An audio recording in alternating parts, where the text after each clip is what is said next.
Hello, everybody, and welcome! It's been a little while since we saw your lovely faces in the chat, but we are back once more with Duality's Lie. If this is your first time tuning into the channel, my name is Graham, or Graham Crackers, and a little bit about the channel. Here at Graham Crackers, we are all about making memories with friends, whether those are through TTRPGs, RPGs, or MMORPGs. It's all about the memories you make with the people you love. And tonight, we once again resume playing some more of that good old style D&D. Take it away, Media. Alrighty, hello everyone. I am Media Flare. I'm going to be operating as the story master, game master, keeper, whatever, for this adventure. And I'm going to actually re-ask last week's question so that everyone in the stream is up to date on things, and also we can get one more character's answer, and that is, what is your character's favorite color? Take it away, team. All right, well, hello, my name is Graham, or Graham Crackers, and I'm playing Captain Kellum Brightstar, and his favorite color is that ultraviolet indigo purple that's visible at like a sunset over the mountains.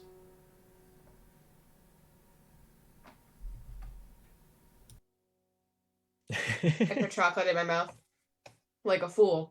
You Hello, fool! everyone. It is me, Kari. I am playing Widow Nobron, the artificer, and her favorite color is, she has two favorite colors. One is like a bright marigold color, like right in between yellow shifting toward the more orange part of the spectrum, and then also bright cyan blue, like the color of the ocean, like in the Bahamas.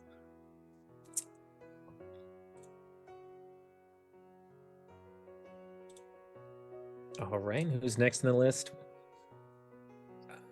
Hello, everyone. My name's Jeremy, Ordained Darkstride, and I have once again the pleasure of playing with these fine folk on this channel. Tonight, as usual, I will play the role of Second Lieutenant Elric Freyson, the Drake Warden from Ansea. And I would say that Elric's favorite color is like a deep midnight blue, I believe. So. My name's Riley. I'll be playing Gus tonight. Gus's favorite color is, well, I believe it was a dark forest green. Harder question for him. He doesn't see a lot of colors right now, but that's what he's going to go with. Hello, everyone. I am Pharaoh. I will be playing Bilaniel Amakir, or Ghost Step Bill, maybe. Her favorite color is a very sort of cool red, like scarlet. Like a very ripe strawberry. Nice. And all right, with that, we're going to circle back into the adventure and rewind time a little bit to find out what our second lieutenant has been up to while the rest of the squad are flying the ship and arguing about the finer details of piracy.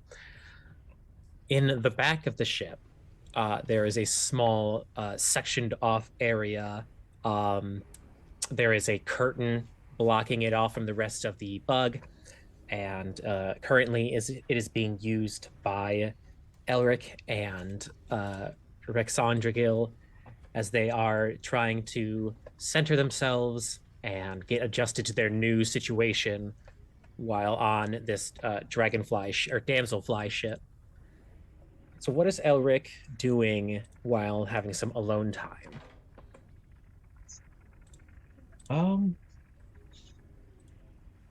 Yeah, so I would say that during his alone time, or much of the time that he spent these last few days, he's been alone and quiet.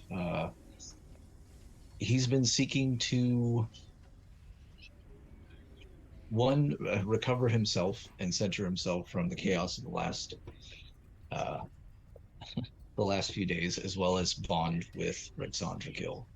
bonding in the sense that Elric has grown up with animals, so he does to some degree know how to train them and learn more about them uh, and their personality types. And I think he's going to take the opportunity right now to test out those abilities. Okay. So right now, panicking a little bit in this situation. They're calmer now that the ship has begun to level out and fly more straight. But they are pacing about. They're kind of climbing up on the wooden walls a little bit and squawking. Um, do you understand me, Drake? I know what you are. Come. And he will, as he says this, he makes a sort of clicking noise and I guess kind of commands them to come to him. All right. Give me an animal handling check Sure. and roll with advantage.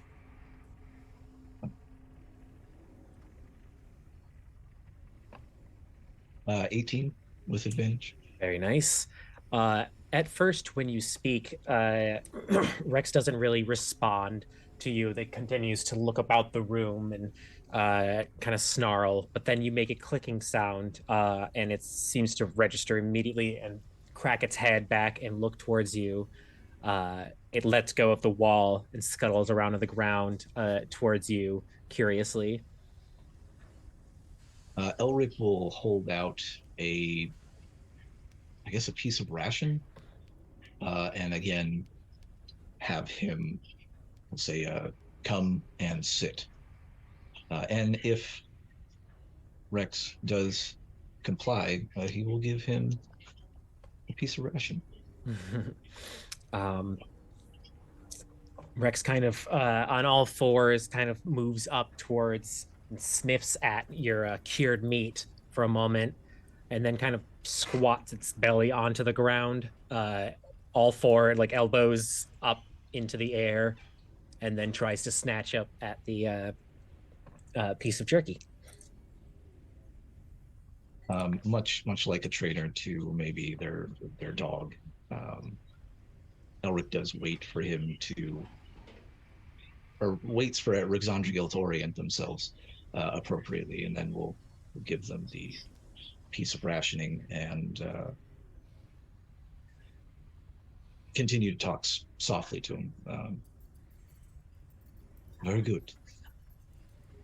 Now, you and I have quite a bit of training to do, I suppose, if we're going to be stuck with one another.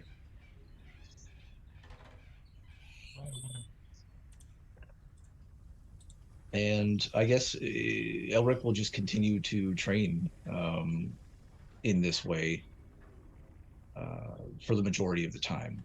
If not training in this way, Elric might also be seen lost in thought, staring off into the distance and fiddling with his bow and bowstring. All right. And several hours of this pass. It's the second day of flying. And it's been a while since, not a long time, but a while since you first began communicating with and training this little wormling of yours. And they've definitely bonded with you over this. And it's been helpful. It makes it easier to conceal the creature if it listens to you. And it's definitely been one hell of a journey from when you first encountered it to now. And you play around with your bow a little bit, count your ammunition, kind of observe the inventory around the room. There's a few like barrels for storage here. I'm not entirely sure if they're used right now, inventory wise. There's a pile of cloths that could be improvised into a bed if needed, or at least just an animal den.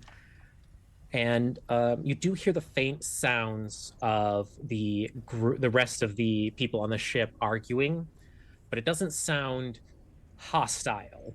it does sound like there is a debate happening. Excuse me. If you wanted to listen in, you can give me a perception check. Otherwise, you can leave them to it.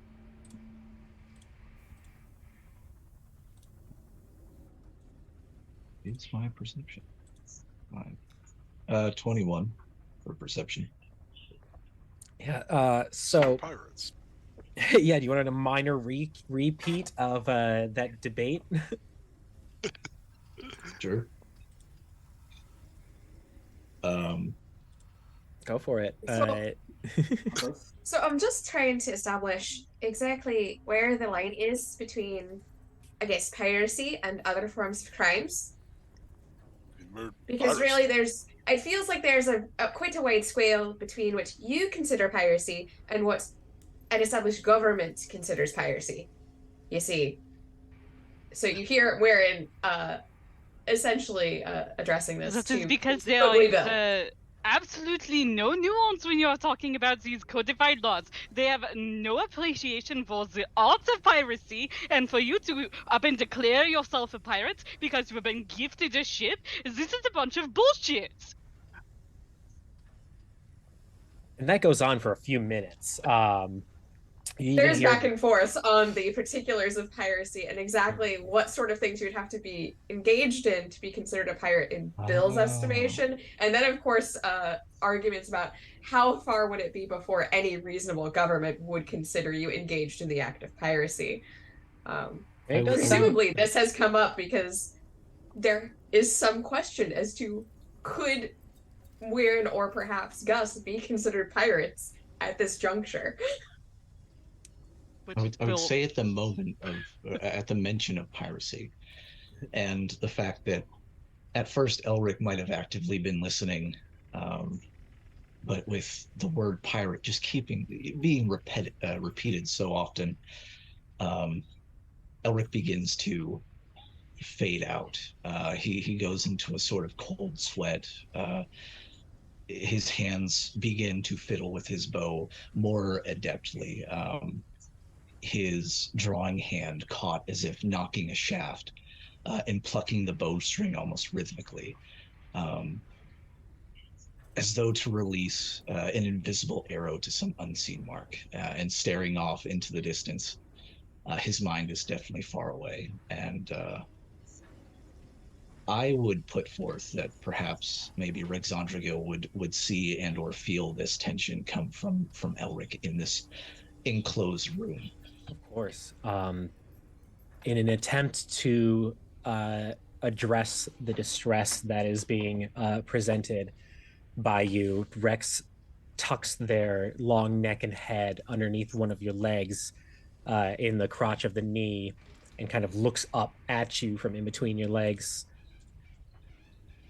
I would say that as soon as Rex does that,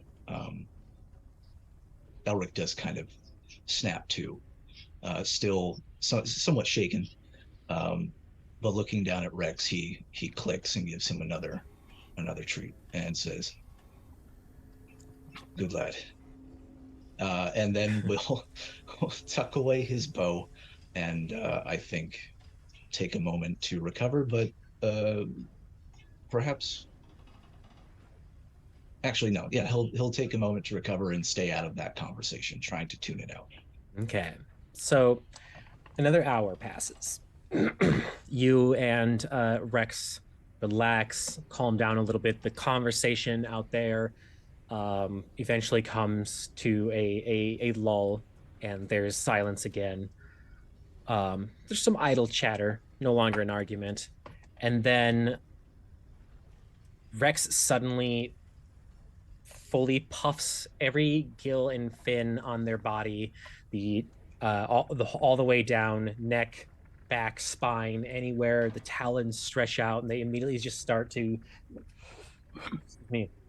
get very anxious, like triggering all danger senses.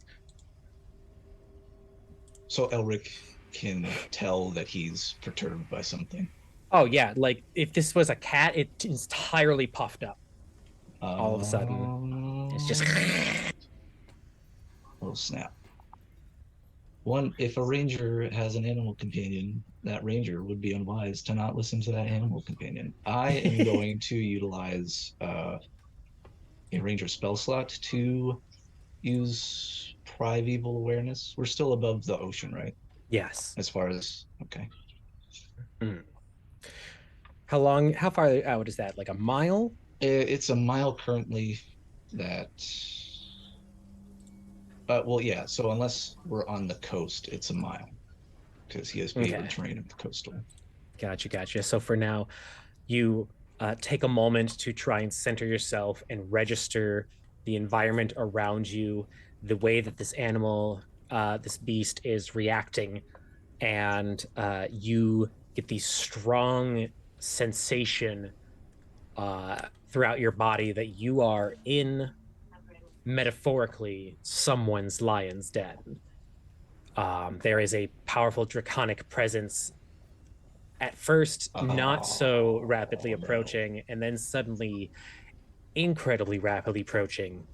And as soon as that changes its pace and suddenly starts to move faster, it's the same time that you hear from the front of the ship Bill screaming calls to action and alert. Oh, snap. What'd you guys do? Elric quickly grabs his gear. Didn't do anything. And like exactly, you hear people probably in the mid bay as they heard that panic and going, "Excuse me, what are we seeing?" And there's scrambling, like sounds of scrambling. Yeah, Weird in particular, you hear her going, "But we can't." I think it's a fucking dragon. Get the fuck out here! All right, we need someone on the weapon. Someone on steering the ship. I can cast spells. We don't have ammunition for the weapon. So again, with six people to make it fire, and she's like scrambling, and she's getting out kits, and she's like making sure she has that, and then she's gonna go. The civilians are panicking, Elric. Yes. The top deck is the weapons deck, or is the weapons deck the bottom deck? Both. Okay. Top and bottom both have. Well, the bottom deck right now is not equipped with a weapon. Yeah. But it is where a weapon can be housed. Precisely, and the top deck has the mangonel, but the mangonel has no ammo, and we need, I think, an extra person to actually operate it. The top deck's open then. Yes. Elric, seeking to remain calm in this somewhat stressful situation,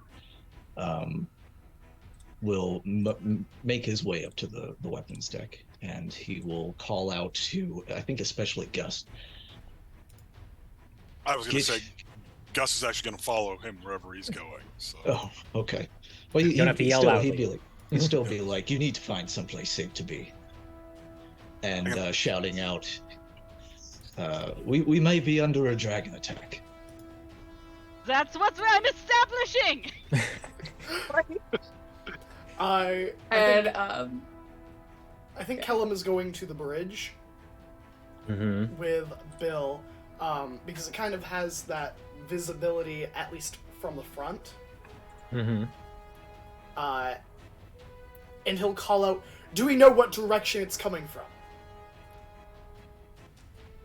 I'm not taking my hands off the fucking wheel! Use your fucking eyes! I'm gonna give you a perception check, both Elric and Kellum. Weirin, after collecting her things, is actually going to head up with Elric and Gus, and she's bringing some lengths of rope to potentially tie us to the ship, considering that our best point at this point, she feels, probably evasive maneuvers. So if we're going to stay up there, we should probably secure ourselves. I don't know. 21. Okay. And then Elric? Moyden has eyes too, so you can go ahead and roll me a perception check. Elric got a 19. 19, okay. I don't see anything. I'm busy tripping my way up the stairs. So looking out both like the viewport and the top deck through the wind, on one of the prism-like crystalline structures that help direct the sky train, there seems to have been a growth, but it broke away and immediately stretched out a pair of bat-like wings and as in a correction of color, a very dark midnight blue sapphire dragon starts to fly straight towards the ship in an interception head to head. And at that point, I'm going to ask for a group initiative check. Everybody roll initiative and then give me the highest number. That's the one we'll be working. The party all operates on one initiative in ship combat. Notepad.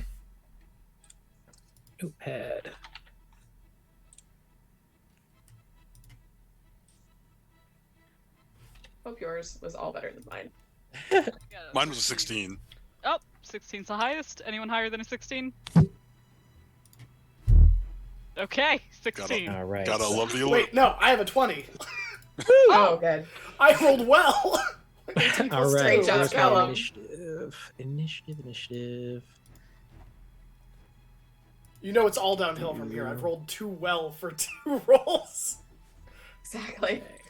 Oh no. Versus, of course. All right, so going first, Dragon, and then the party by fucking the slightest of margins.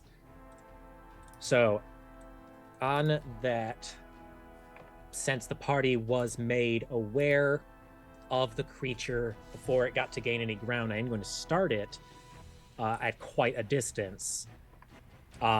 We have on a battle map, if you wanted to provide that view to the audience as well, All I right. put a little chart here for our chase mechanics.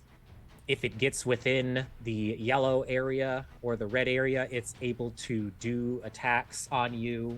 If it's in the red, it's able to touch you. But if you can get it to the red on the right, you have officially gotten far away enough that you have lost it in your chase, unless you do plan on combating it. This will at least help you establish the range of your weapons. Very cool. Love that. So left being the closest, right being the furthest, the dragon is going to charge headfirst towards its prey.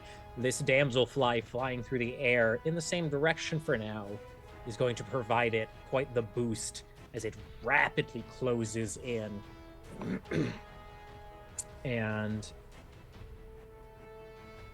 okay, it is going to using the entirety of its movement to get as close as possible, moving it just outside of at least your weapons ranges. Who knows with this thing? And then it will tip over to the party's turn. Everybody can do something along the ship. Once everyone has done something or helped each other do something, then the party's turn will resolve. Okay, so to be clear, this thing is definitely out of, I guess, 240 range? If 240 anything, feet? it's 241 feet right now. Okay, cool. So it's just, it is like the hair's breadth, just out of range of anything. Okay. I'd say if you have something Like- like a 300-foot range, you'd be able to hit it, but otherwise everything else is out. Exactly. Short of 300 feet, it's don't try it. It's not gonna work. All right, that's good to know. Yeah, I think Waren's first action is she's using her movement to at least go between Elric and Gus, and she is pressing essentially leads, like lines, in their hand so they can secure themselves. And these leads are attached to a secure point on that top deck. And she would, she has one as well, closer to probably the stairs between the decks. But that's her first motion, and she also presses into each of their hands a healing potion that she has made recently. And that, I believe, they are 2d4 plus 5 healing potions. So each of you has one of those. And then she's going to turn and face the dragon, and then Elric can go, "What do we do?" Now we've established that these dragons are not like D&D Forgotten Realms dragons, and that they are more animalistic. Yes.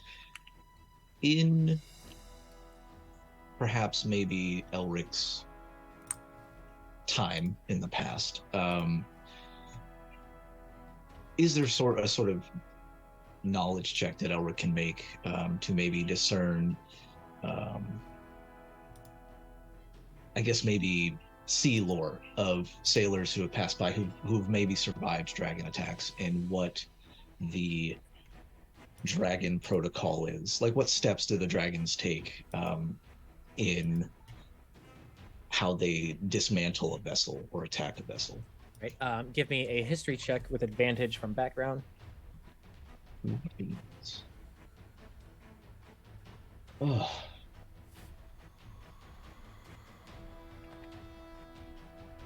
Uh, 18.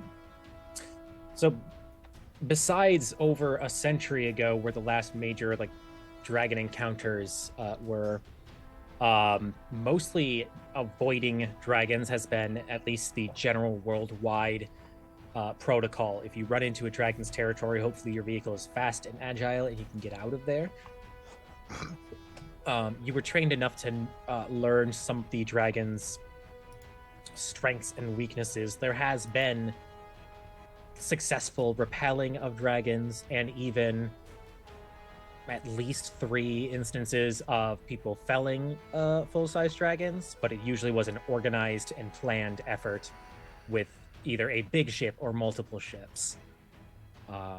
Strategy-wise right now would be finding a way to make you more maneuverable than it, to blind or incapacitate it somehow, or to become a submersible vehicle. We choose the latter. All right, dive! No, so Elric would relay simply to Moirin and August and shout out as loud as he possibly can, so hopefully the helm can hear, that we need to avoid it at all costs and to get out of here as quickly as possible. And he will prep firing an arrow. I would assume that Rexandrigil is tailing along Elric. I figure that's kind of his default. Is Rexandrigil hiding away, or is he with us? I would say, honestly, unless you requested it follow, normally it would just tail by you, but right now it's got that animal, this cat is bigger than me, and wouldn't have wanted to follow you. Okay, that's fair. But so yeah, relaying this, he preps his longbow. All right. You do have it in range with a longbow if you want to fire with disadvantage. Otherwise, you can prepare an action to fire when it gets closer.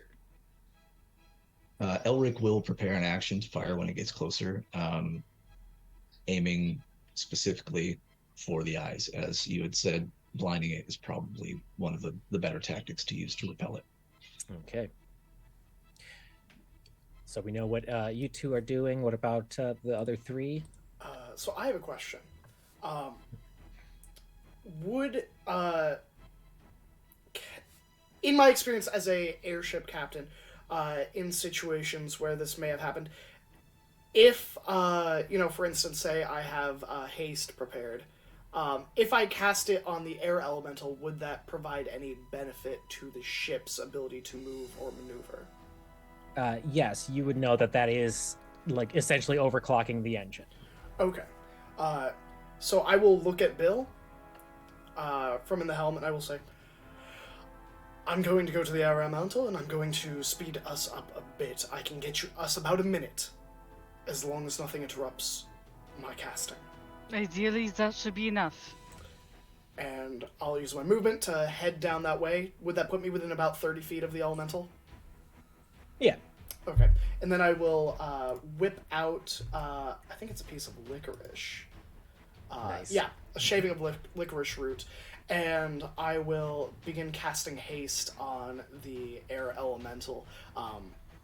As the licorice root kind of curls the peeling in the air like a clock and begins to kind of expand and shred into the ether, it becomes like this ticking clock for a moment and then stops.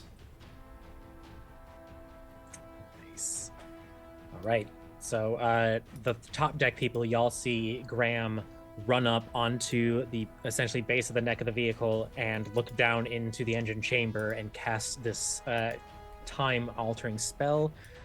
Haste on your ship is going to add half of its movement speed to its max, so you have a 35 extra movement.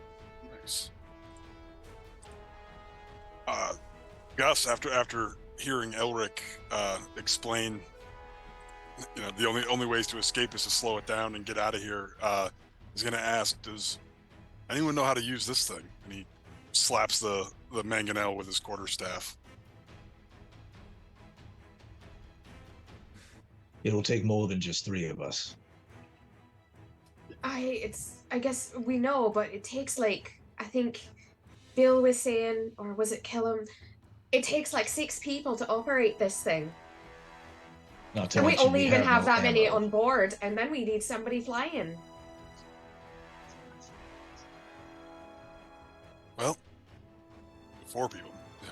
Yeah. Everything's ammo. And with that, Gus is going back downside, and he's looking for anything that could be loaded into that mangonel as shrapnel, utensils. He's anything sharp and metal that he can get his hands on and isn't tied down. He's going to start loading into the basket of the mangonel. All right. Give me a perception check, August. You've been around this ship enough in the last day or so to kind of feel things about.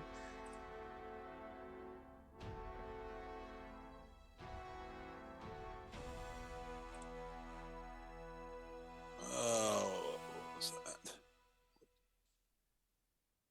14. All right. So you run and grab a bunch of loose bolts and screws and kitchen utensils and dump them into 2 of the empty barrels in the back of the ship. When you go to the back of the ship, you see cowering underneath the, not necessarily cowering, doing that defensive cat thing where if they found a corner to be in, but it looked like they would still destroy you if you got too close. But underneath some of the spare cloths in the back is that drake that you detected during the chase, and it's got its fins up and its fangs snarled and it's backed up, burrowed underneath it, so it looks like a little mini cave. Okay, one dragon at a time. As he backs out of the room. Okay. I mean, that's he's going to spend the rest of the time he has running around, doing as best as he can to find things to load into that mangonel. You managed at least to improvise 2 ammunition for it. All right, Captain, you're piloting the ship. Okay. So with haste, that gives me how much? 105 movement. 105 movement, and that's with movement and dash, or is that not including dash? Can I also dash? I can double check, but I do not think. Is there even a dash mechanic in ship flying? Speed. It's a little lacking in descriptions of actions you can take in general. Drifting, falling. It looks like it's trying to use space rules, so it looks like your movement speed is a fixed thing you can do less than if you wanted to, Okay, for so I can't maneuverability's gun sake, it but for a short period of time. essentially gunning it would be using your maximum movement. Okay. Might I make the argument of trying to do some sort of fainting thing with a deception or something, or understanding of acrobatics to try and maneuver my way? I know we were passing around and by stuff underneath with the train tracks, and there were spires of something in the water. Could I try and maneuver and be a little harder to predict what my path will be? All right. Go ahead and give me a piloting check for that.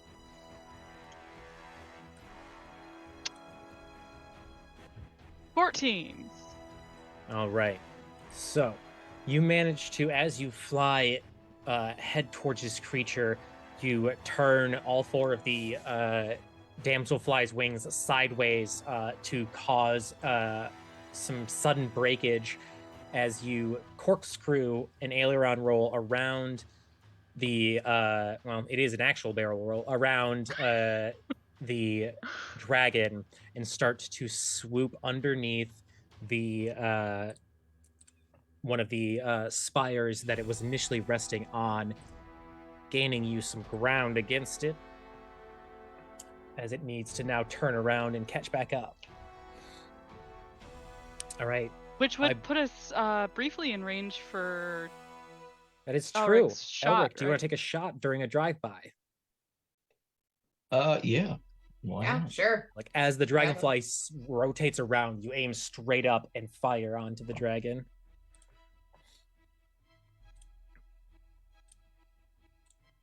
Does a 19 hit? 19 does hit. Exactly. 10 piercing damage. Nice. We've drawn first blood. And for the eyes, of course. I'm not sure if that you would impose a disadvantage. I forgot to mention that. Got the burp building up. I would say is that max for you? Is what max for me? Is that your max damage? Like, did you roll the highest number on your damage dice? 1d8 plus 5. So. Did you roll an 8 on your d8? Is what I'm asking. It should show me, but it's not. Not Oh, if you okay, get there we it. go. Sorry, it was taking some time. No, it's just a 5.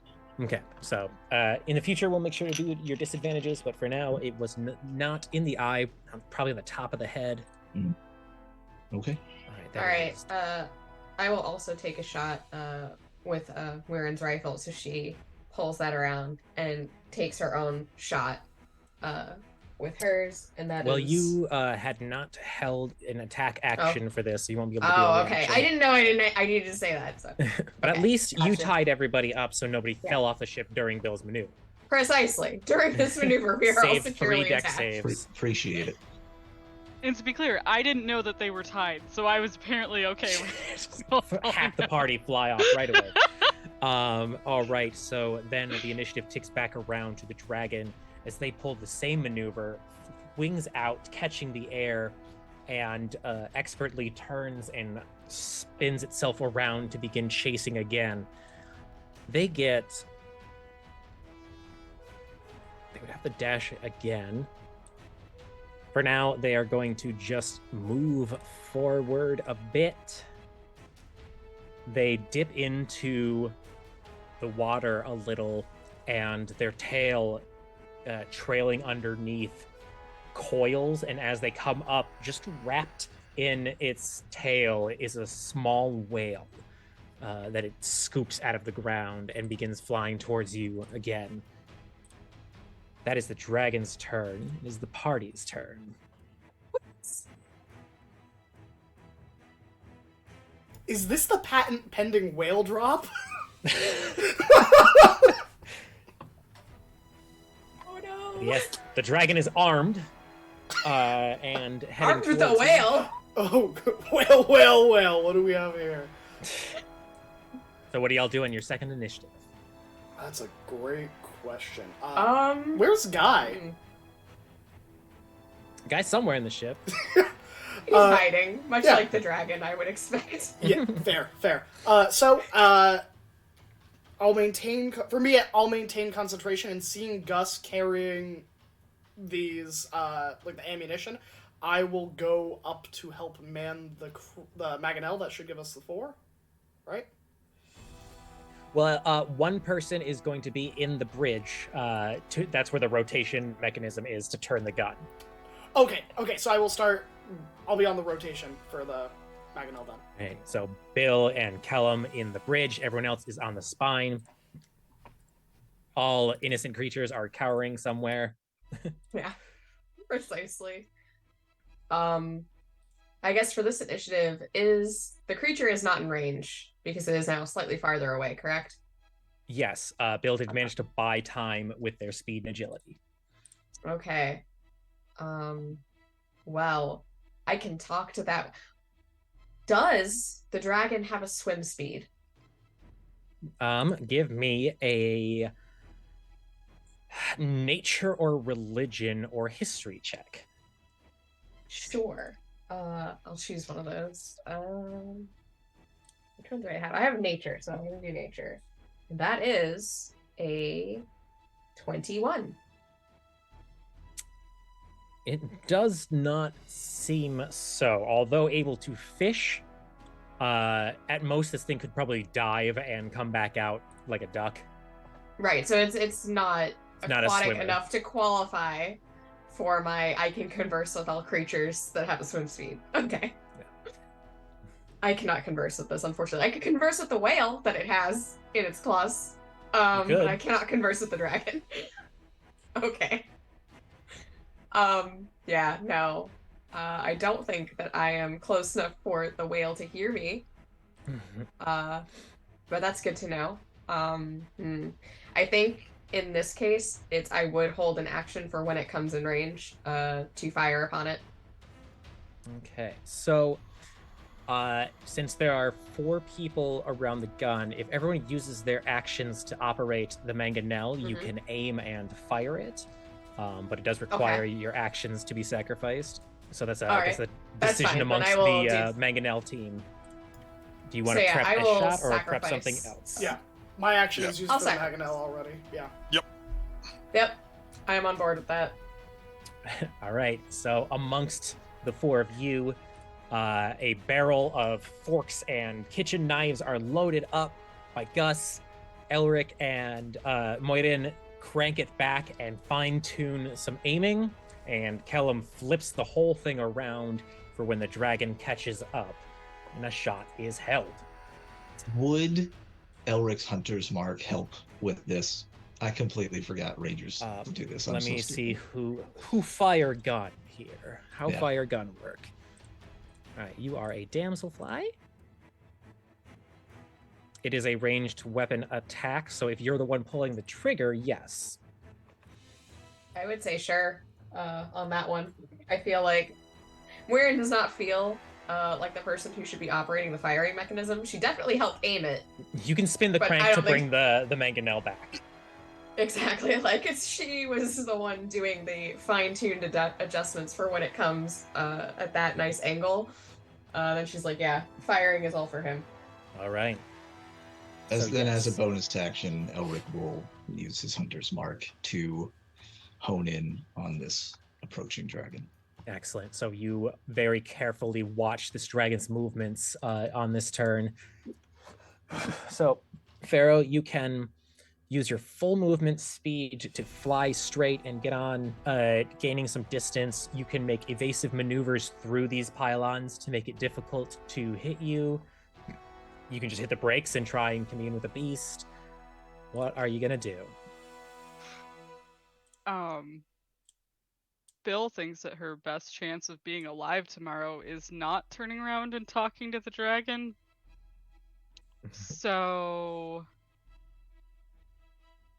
this is working as far as she's concerned. She's gonna try and do some more evasive maneuvers. All right, roll it out. Yeah, I mean, after last turn, I was like, okay, I know what I'm doing this turn. So I did roll, and it is a 20, and I don't know what that's gonna do. A nat 20? Yes. Nice. 23. So, flying through these pylons, you keep them very close to you and weave back and forth in an attempt to dissuade any attacks from this creature. And that is all of the ship's turn. On the dragon's turn, they are going to try and catch up. They are going to fly straight ahead, shooting above the pylons for a moment as you weave in between, and looking down and making some calculations. The dragon squeezes the tail around the whale as it immediately disappears and reappears above and in front of the ship about to crash into you. Pilot, make another piloting check. Give yourself advantage from your evasive maneuvers, as a whale is literally thrown at the ship. Friends, I got 2 2s. Hats So that's a are- solid 5. Okay. Oh no. As a visceral experience happens, so we got 96. Let's start with that. So the ship itself is taking a total of 35 bludgeoning damage. For the party's notes, your ship has 200 hit points to start. So if one of you wants to math that out while we fight. I got it. All right. That was a fling. And now, as a bonus action, I'll just hold on to that one for a second. As a bonus action, the dragon suddenly shrinks down into a small-sized bird, it looks like. It's very far all of a sudden now due to scaling. And dives. And that is the dragon's turn. The creature is slightly still out of weapons range, though you don't need to spend this turn prepping anything. The weapon is already aimed and loaded. Alright. So, seeing that happen, I am going to holler down towards Bill. Go straight forward as fast as we can. We need to put some distance between ourselves and this. How Alright, does it teleport a whale? I hope our wings are not too terribly damaged from that. Oh, fuck. Yeah, I guess I will try and gun it. Well, not that exists, but... Yeah. Gunning it, so you're That using your way. full movement in a straight line. And give me a piloting check for that. Luckily, straight lines are not as difficult as evasive maneuvers. 10. Thank goodness. Luckily, straight lines are not. All right. Huzzah! All right. 105 feet, full straight, ignoring the dodging and weaving for now in order to get distance between. Hey, Elric, you're the one who's got a hunter's mark on, and the creature has changed size and movement. Do you want to give me a perception check to try Sure. and track it, as well as a survival or nature check in order to identify it? Is it so? Again, rules with range and area. Does it have to be within range? Like if it leaves range and then comes back into range, would I still be making these checks, or would that be because it's within you mean 90 for feet? for the mangonel? For the hunter's mark, it's within 90 feet, I believe, is the range. That's So for the initial casting. Yeah. Now, okay. Well, until then- it times out or it dies, you Hmm. know where it is. It could leave the Okay. city and you would know where it is. just wanted to be Okay. sure. All right, then you want me to make a perception check? You said. Or a nature check, I think. Both a perception check and a survival or nature.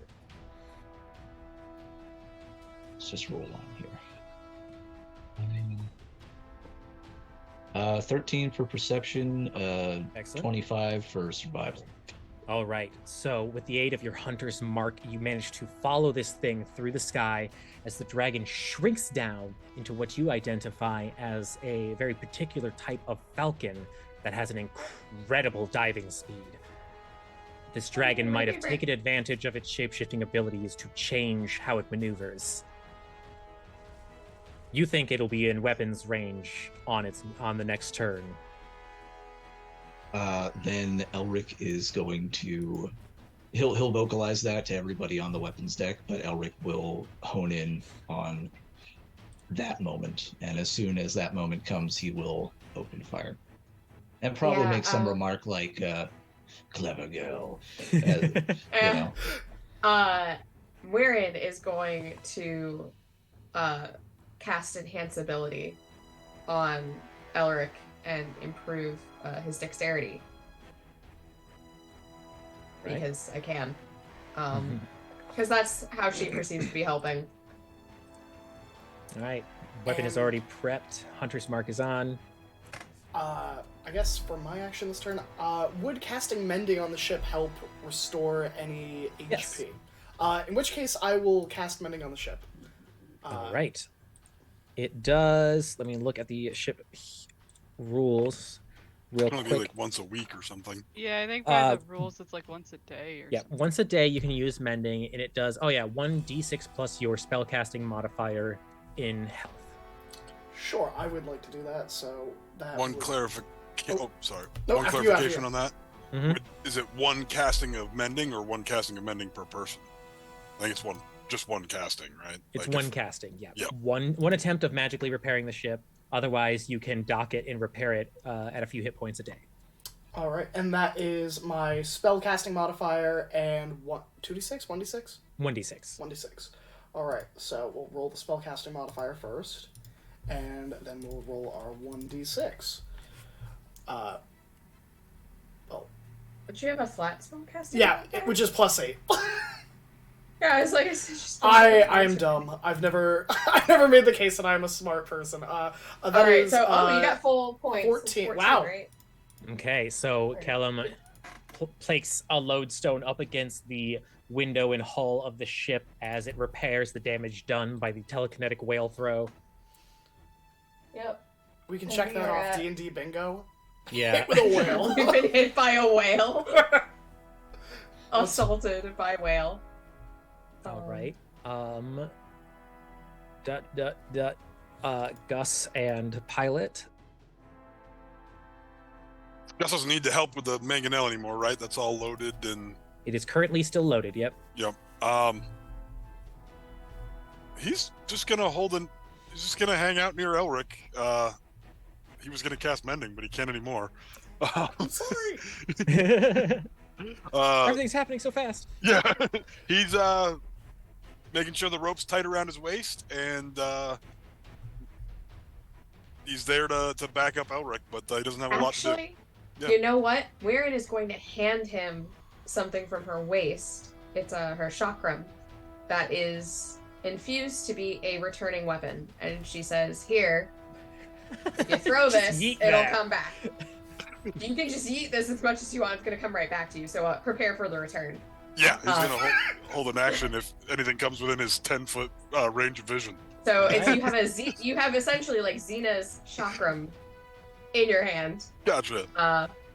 It's got a cool actually a water dragon type design across that center of it, with the same bronze it looks like that's been used to make her prosthetics. Mhm. But yeah, otherwise it's just a fun circular thingy that you can throw at stuff, Racer and it's disc. sharp. Awesome. Yeah, I'll hold an attack action if Gus senses anything. We're in bad shape if Gus senses this dragon. And then, Bill, what is the maneuver? As it shifts into falcon form, it looks like it is faster than your forward speed. If you were to continue moving forward, you'd at least keep it out of contact, but it will close the distance using its little predator moves. So, to my understanding, I have not been making any distance on this at all. Right? It is catching up every turn. It seemed like you were making distance until it shapeshifted into a faster creature.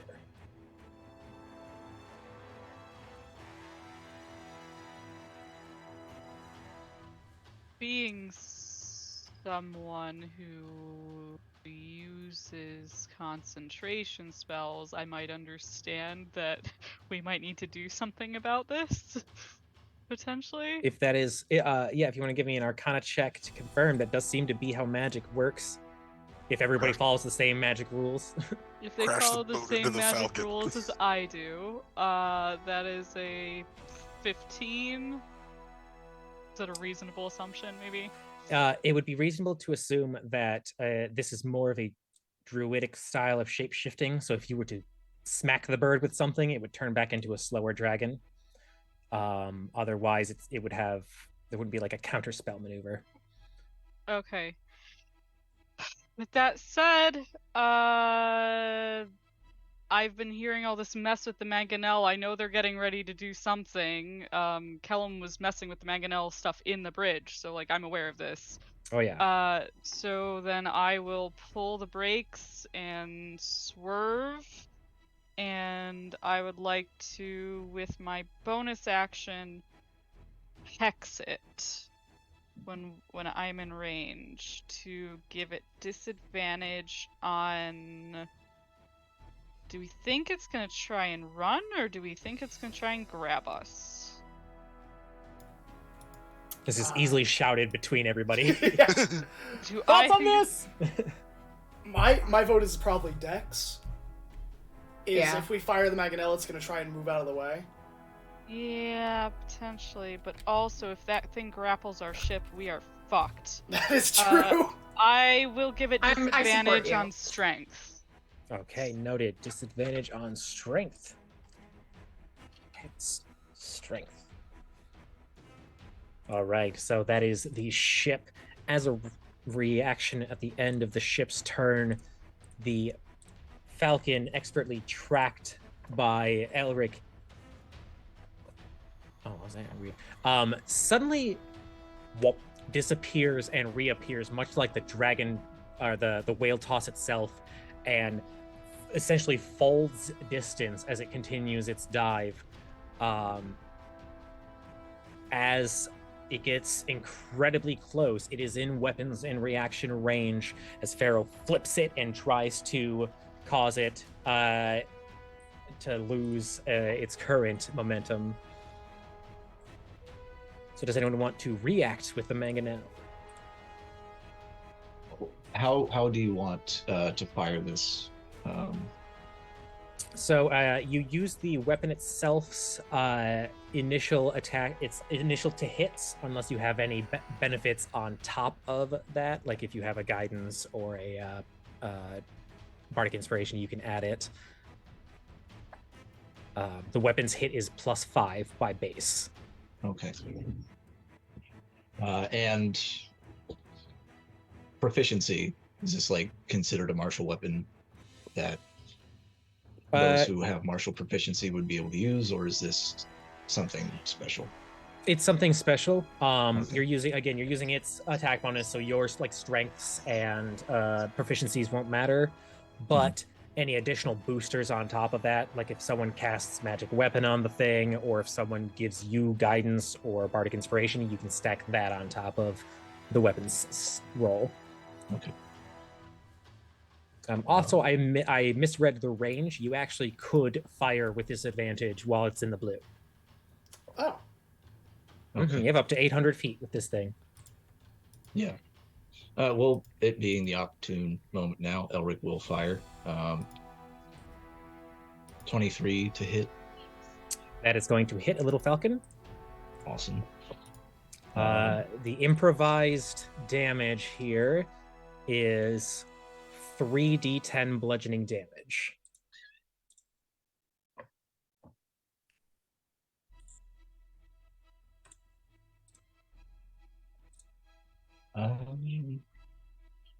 Picturing 14 bludgeoning damage. 14. And that is easily enough to put it out of its falcon speed and back into a full-size dragon, which is now very close to you, but some of that damage does carry over. So we got that much damage. All right. That was a legendary action, so on its turn, the creature is in range, and although facing the wrong direction, it will be able to attack, but it will have to like turn around and all that kind of stuff. It's going to use a breath attack. A pulse of high-pitched, nearly inaudible sound washes over the entirety of the ship. Everybody make a Constitution saving throw. Pharaoh, you're also going to roll a piloting check if you succeed.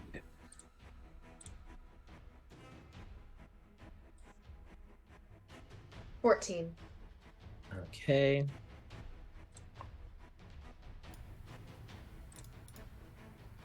I got a 4. Okay. Asking as an elf, is this a charmed thing? Let me double check. Is this a charm effect? No. 14 for August. Okay. 12. Damn.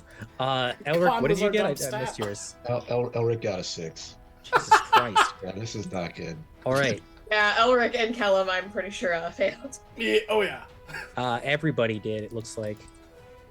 All right, so as this sound, holy fuck, rumbles through the ship and the glass of the ship shatters a little bit and your eardrums burst. Everyone takes, what was that? Everyone takes 40. Did I just roll max? No, I didn't. Okay. Everyone takes 41 sonic damage.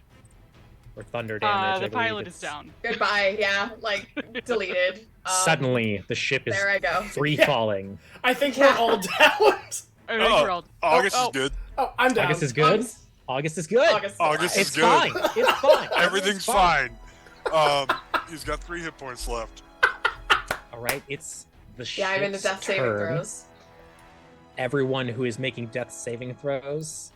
Ooh, can I incorporate this into streams? Because I've been doing it in my home games. Okay. Oh, Yeah, I like alternate Hard to death mechanics. confirm it. Okay, so in my home games, I don't have the players announce whether or not they're making passes and saves to the rest of the party so that they can't meta go, well, they've got a turn and a half until they actually die, so I'm not going to bother healing this turn. No, your friends could die at any moment. When I say make a death save, you roll that, you mark it on your page, and you quietly move on until you have 3 fails or 3 successes. So everybody but Gus, roll a d20 and mark that shit. Hell yeah. Gus, your ears bleeding, you do with your blind sense detect that dangling partially like off the ship but connected are 2 unconscious party members. The ship What do is you also have to make to succeed? 10 and up is a success, 9 and below a Okay. fail. Nat Thank 20 is an immediate back up to 1. Nat 1 is 2 fails. So Gus, it's just you right now. Yeah. Gus is going to use his action. He's going to reach out as Elric's right in front of him, and he's gonna use his healing hands. He's gonna give just 1 for right now, just to get him back on his feet. And then he's gonna use what movement he has to get over to Murin and get her up. He can't heal her this turn, but so Elric is back up with 1 hit point. Okay. You do feel that the ship is in a free fall, so you are staying up here with Moira and Elric. Yeah, he's gonna heal Murin first, and then maybe next turn he'll go heal the pilot. He doesn't. Alrighty. So that I don't is think he has the entirety of distance to make it ship's into the pilot turn. anyway. As the ship is free falling, it has been taken low to glide underneath crystals. It is already very close to the ground. No one in this stream hears this, but I will say, just for the audience's fun, in the room with Rexandragil and a corpse, we'll get to that. Rexandragil's ears twitch as they hear a strange clicking sound, and the clock that's on the wall, with the mechanical contraptions indicating each of the different planes on the skein, suddenly flicks from one side to the other. A symbol changes. Gus can feel the wind shift as that dragon hits the brakes, and the sound of it screeching becoming distant as it just bails as the ship flies downwards, crashes into the sea. That'd be an excellent time to go into a break. All I'm right. feeling it. Feeling it, Mr. Krabs. All right. Gosh. I'm Rest in feeling peace, it. I ship. love we this. barely knew you. Didn't even name you. Okay, three, you are still unconscious. I mean, we got to find you in the ocean.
And we're back. Hello, everybody. I'm not panicking. Are you panicking? Well, It as can we all hit be that over panic soon. button. All right, the ship immediately made contact with the water just now. So, conscious people, give me a dexterity saving throw. Conscious people currently secured to things, conveniently, give me advantage.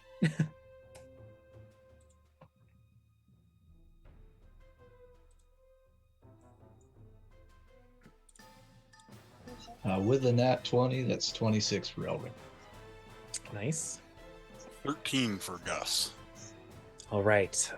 So, taking, well, it's unfortunately that you're at 1 hit point because you're taking half damage. Yeah. As the ship makes contact, everyone who is currently down is just going to tick off 1 fail bubble, while the conscious people are going to take some bludgeoning damage. Total of halved, so you're taking 5 bludgeoning damage each. As you make contact with the water, you are not thrown away from the ship, at least, and the ship crashes and goes under a little before bellying and splashing back onto the surface. The ship, slowly filling with water, doesn't immediately sink. August, you are the only person awake again. Nope. No? No, the bludgeoning damage did me in. 5? Oh my god! I had 3 hit points left. All right. Well, then I guess I'll just ask for another save. Did Dane get their action for getting up? Oh, yeah. Right before the ship crashed, you actually do have an action. Do you want to preventative measure anything? You want to slam a potion or like throw a potion at someone or jump off the ship? You know what? Elric will throw a potion at himself. The old adage to put the air on oneself before you put it on your child, so to speak. So he'll down a potion. So that was what again? 2d4 plus 6 for you?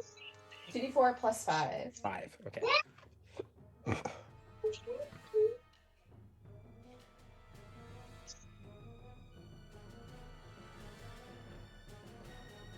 9.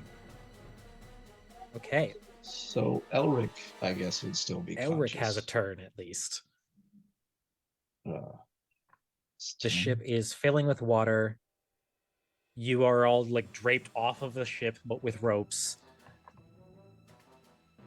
Oh man, damn! Elric is gonna cut himself free, and then go to Gus and cut him free, and just try to get everybody the heck out of there, or at least surfaceable. Right? He'll make sure that no one's drifting off into the depths of the ocean. So you're unsecuring the unconscious Moiden and August and leaving them top deck, and then are you going to go down to try and grab more people? Elric will heal. I'm so used to being like a paladin or something. Elric will heal Gus with cure wounds. Okay. I will say, in terms of action economy, you can unsecure yourself and heal them, but they'll still have to take care of their own ropes. That's fine. Yeah, then that's what Elric will do. Fantastic. Handing his dagger to Gus, because I don't think he has any. they have a chakram. Oh yeah, okay. He's got 1 more dagger now, so. All right, August. August is going to, coming back from his brief stint as an unconscious, is going to cut the rope from his waist, and immediately look for Murin. And move towards her and use another lay on hands. This time he's gonna drop six points into her. Okay. Well, one after the other is waking up and taking turns. So Moiden, you are now in a way different spot than you were a little bit ago. You are now in the water with a broken ship. Yeah, and everything hurts. Okay, and so she's taking in breaths, and as soon as she sees that everyone else is where they are, she's also going to unsecure herself, and she's diving immediately to the bridge because she knows that she can swim. Okay. And you've got a decent swim speed, don't you? Yes. Okay. She has equivalent, I believe, to her walking, as far as I'm aware. Okay, I'm so not you would sure if she easily is be able to faster. hop into the water and Oh squeeze yeah, she through dives. the stained glass that is now shattered, Mhm. and you see kind of floating slightly in the like ankle-high water is an unconscious Kellum and Pharaoh, or Are Bill. they within reach of each other? So if I like approach to get in range, can I get in range of both of them with one approach? Probably. I would have Okay, been cool. secured in the. Well, I don't know if there is like a captain's chair or anything, or if I was standing when I did it. I guess. Yep, I don't know. it's steering wheel and little lever style helm by the stained glass that you'd be standing by. Exactly. So I'm using, I believe, Cure Wounds at. Can I direct my thing? That'd be so cool. Yeah, Cure Wounds at 2nd level on Bill. So let me use that. 2d8 plus 5. What do we do? 2d8. Nice. So that is 8 plus 5. 13 HP to Bill. And then I'm going to bonus action Healing Word towards Kellum. Healing Word is a leveled spell. You can only bonus action cantrips, or you can only cast cantrips at the same turn as a previous spell. Damn it. Is Can I throw a healing potion at him? You have already used all your actions. Okay, that's fair. Is this the same turn, or is this the next turn after Elric got up? This is the next turn. Okay. So this is the second round of death saving throws. Yeah. Okay, so is this the second, or is this now the third? This is now the third. Okay. Bill does not move when you heal her.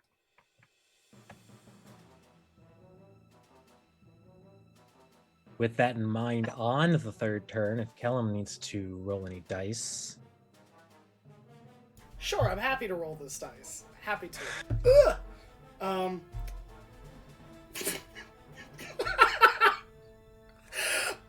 How do you want me to stand back up with 1 HP with that 20? How do you stand back up? Kellum's eyes jolt awake. I think that because we crashed and I was doing the crank, right? Mm-hmm. That I'm like hanging over the crank like midsection. And I'll just wake up and just go, my spell book! It's soggy, but it's there. All right, so right now the ship is still treading water. It's getting up to your knees. Bill is not breathing and responding to healing magic. What is it? Before everyone has a turn, I'm going to mark something off screen. Nothing to worry about, of course. Okay. Carry on. Is the dragon still just hanging out up ahead?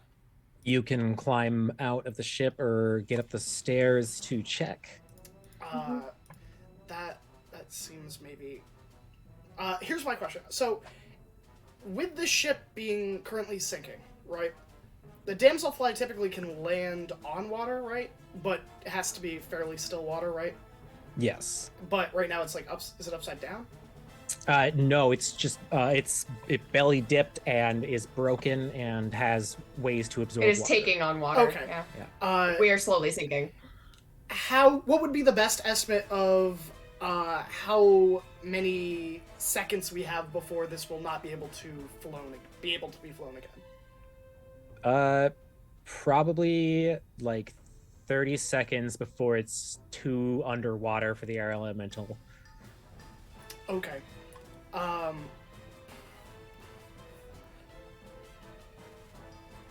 So we have 30 seconds. I am going to run to go take a look at where the dragon is first, and see the distance between them. I'm going to try and be stealthy. esque, Okay. so that maybe So you- it thinks it killed us. Splash up the stairs a little bit and look without coming completely top deck. Give me a perception check. Sure.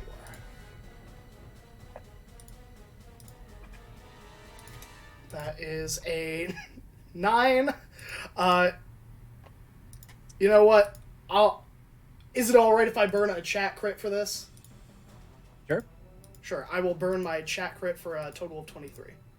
All right. So up in the clouds above, very distant, you do see the circling of the huge sapphire dragon. It looks like it's observing. Okay. I will go back down and I will whisper that. Maybe. And if people are near me. I mean, Mirren is there. She's staring at Bill's body, having a moment because she felt that not work, and she's trying to figure out what that means to her in this life and death situation as to what the hell she's gonna do. Yeah, so I guess oh god, this is a flashback for Callum now as well. Callum is going to call out for, maybe not loudly so that it can be, heard by the dragon, but he's going to say, we have about 30 seconds before the ship is entirely underwater. The dragon is still watching us. It's up there. I say we wait until the last minute and then gun it. Is everyone all right? No. And like, that's all you hear. Is everyone all right? No.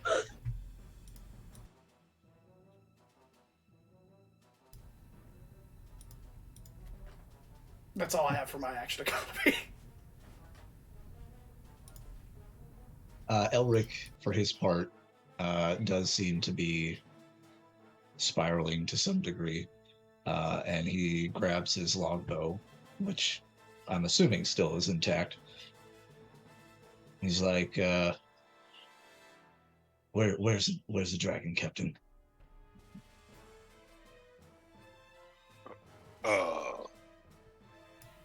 And he looks down at his hands, and he looks up back at the captain, and he's touching his face. He looks pained, but he's crazed, and he decides to go to the upper deck, the weapons deck that he just come from, to essentially stand off with this dragon. Okay.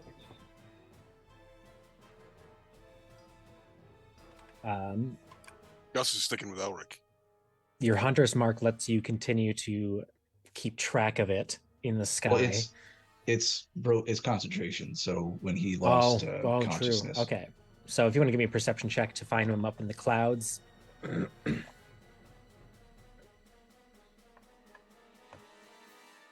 15. Okay.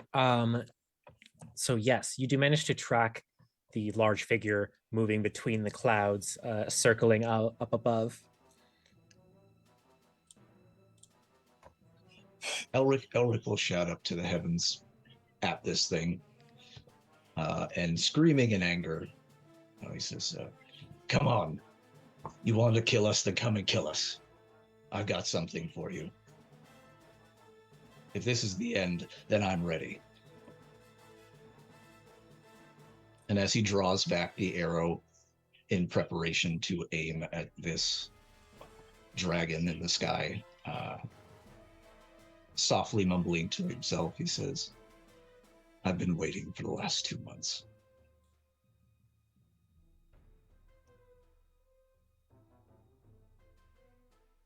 All right. You taking the shot, or you holding? Is it within range of, 600 feet? It's within range. It would definitely be a disadvantage. Unless, you can also sharpshooter feet. Yeah. That I have, yeah. So, utilizing his sharpshooter feet, he'll shoot out the dragon. And mechanics on this. I think it's a -5 to the attack. Mm-hmm. Okay.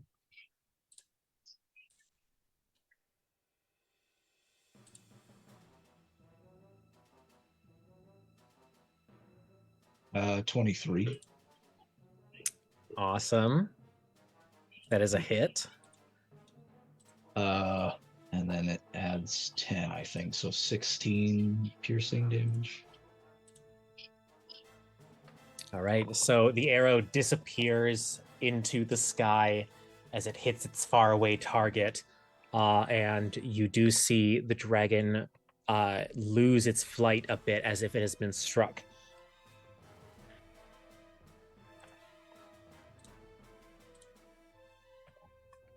I guess Elric will just keep firing until either the dragon comes to kill him or somebody stops him. Or something stops him, I guess. Gus is standing right next to you. He hasn't quite figured out what your plan is yet. But he is going to use his action this round to just pump the rest of his leg hands right into himself, because he has a feeling things are not are not going to pan out very well. Oh, gosh. With a crazed look in his eye, he looks to you and he says, "You should leave. Like there's somewhere for you to go." Nowhere for me to go. And he's going to draw his quarterstaff and stand next to you. Oh, gosh. All right.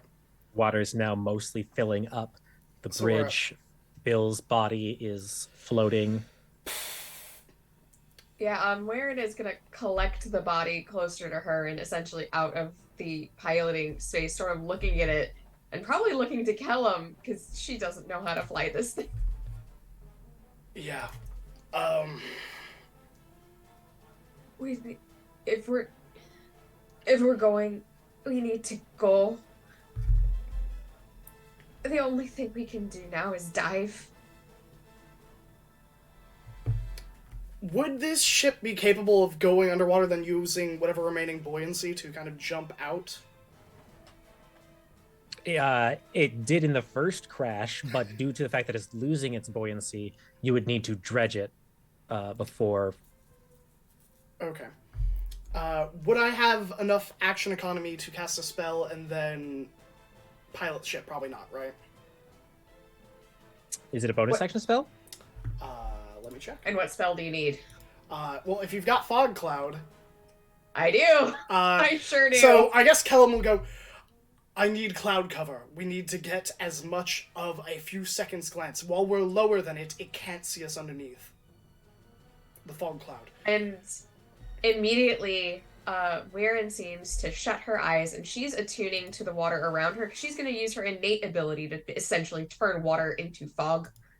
So she seems to take on that sort of aquatic glow that usually only shows up at night, as she just feels the water around her, and she sort of wills most of the water that is directly nearby to form into a large fog cloud around them to give cover around and directly above with her control air and water.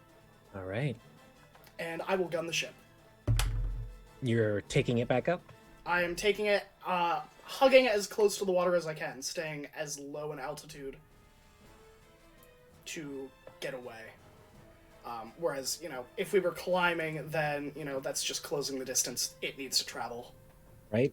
Give me a piloting check. It is with disadvantage due to its current situation. Okay. And that is proficiency plus just 1d20? Yep. All right. That's a 17 and 18 on the die. For a total of, I think we have +3 for proficiency, right? At this level? So, dirty 20. Okay, so the ship slowly at first and at a much different weight ratio starts to pick up speed and work its way out of the fog. Can you move the fog, or is it just a current area? I actually think I can move the fog. Hold on a second while I look at that.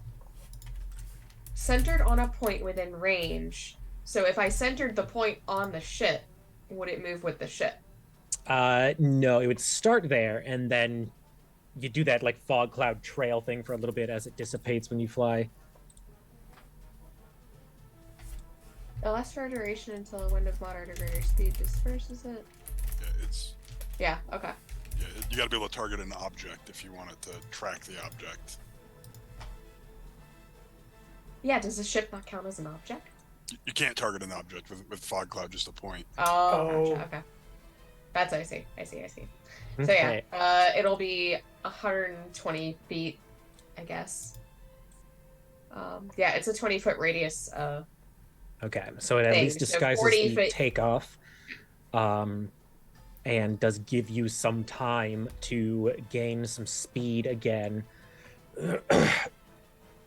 The dragon is still circling above, and although you do get a surprise boost when you break through the smoke, it does begin to resume its chase after you, only for a moment, before turning and veering off again and returning towards the gem it initially was perched on.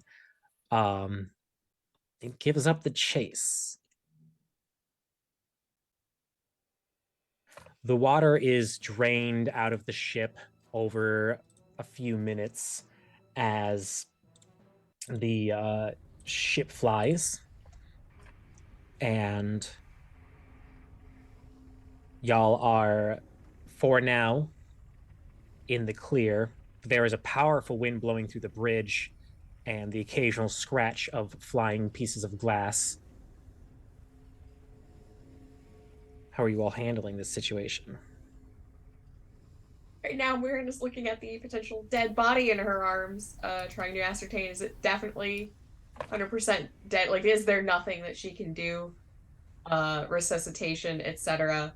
So she's been, like, checking over Bill, because, again, she felt the magic not hold, and she's wondering if there's any sort of, I guess, manual training that she could do that would make it easier for her to bring this person back, and if not, like, that's where she's at, is she's wondering of, are we beyond all hope with this body? Do you have a revivify spell, or do you want to give me an Arcana check to try and find alternative methods?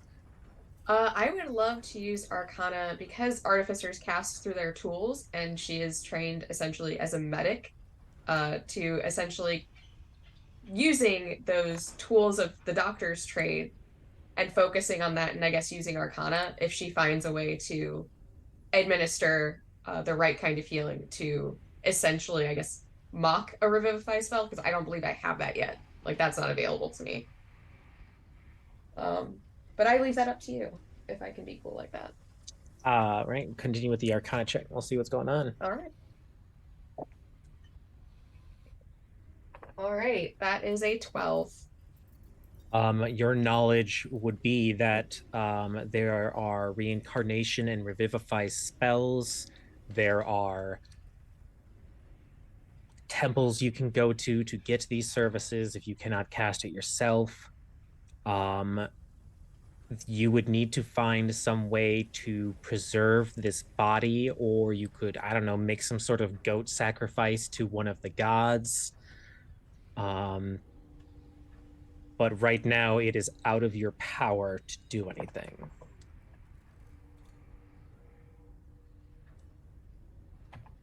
That is so hard for her, and she's definitely like having a moment of like rocking and holding, and she's looking around, and so the bridge has, I guess, holes in the glass.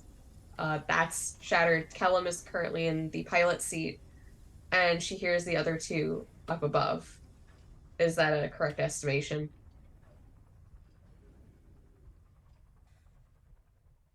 I think so. Yep. I think so. Okay.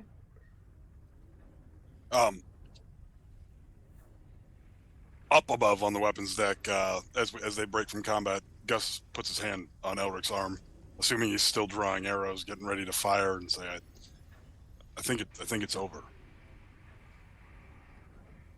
Elric is glaring out to the distance, but as you say this, he lets out like this cry of fury, just enraged at the fact that this dragon did not come and take them on. And then just kind of falls to his knees through exhaustion. Are you okay, Elder? I'm doing all right. I'm doing fine. I told you I'm pretty good at taking a beating. Gus is gonna sit down on the deck right next to him, and just sit there.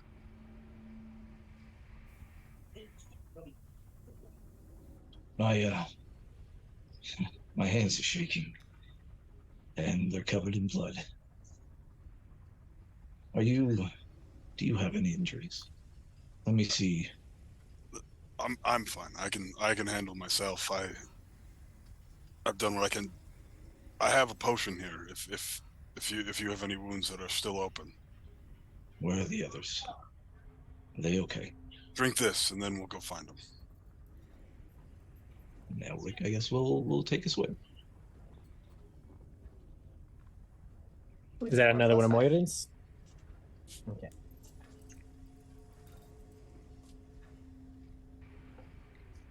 I think it's 2d4 plus 5.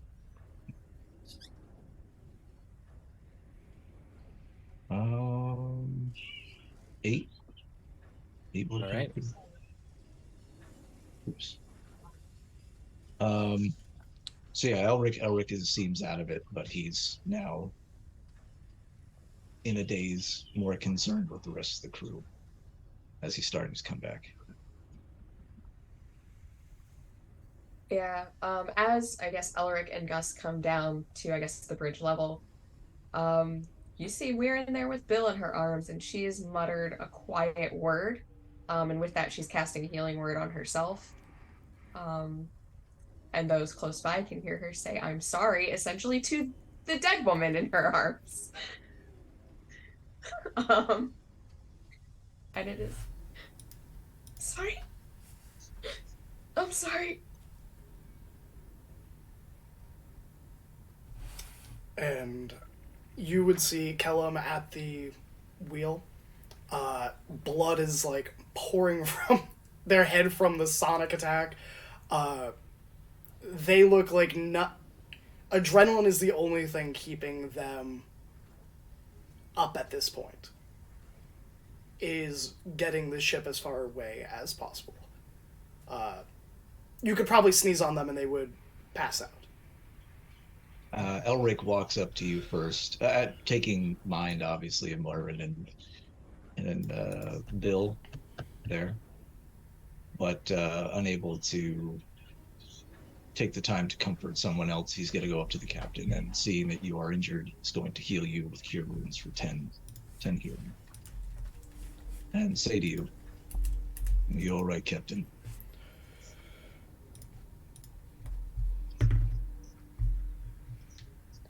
Yeah, I'm fine.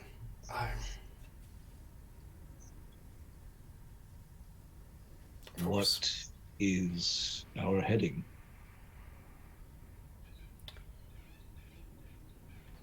I think at this point, I'll kind of cast my gaze over to Moirin and to Bill. I suppose to the nearest temple or town. And Moirin is just like quietly nodding to that. That's pretty much all we can do. I'm not going to let another person under my ship die. For once, we're going to say, fuck you, and bring everyone home.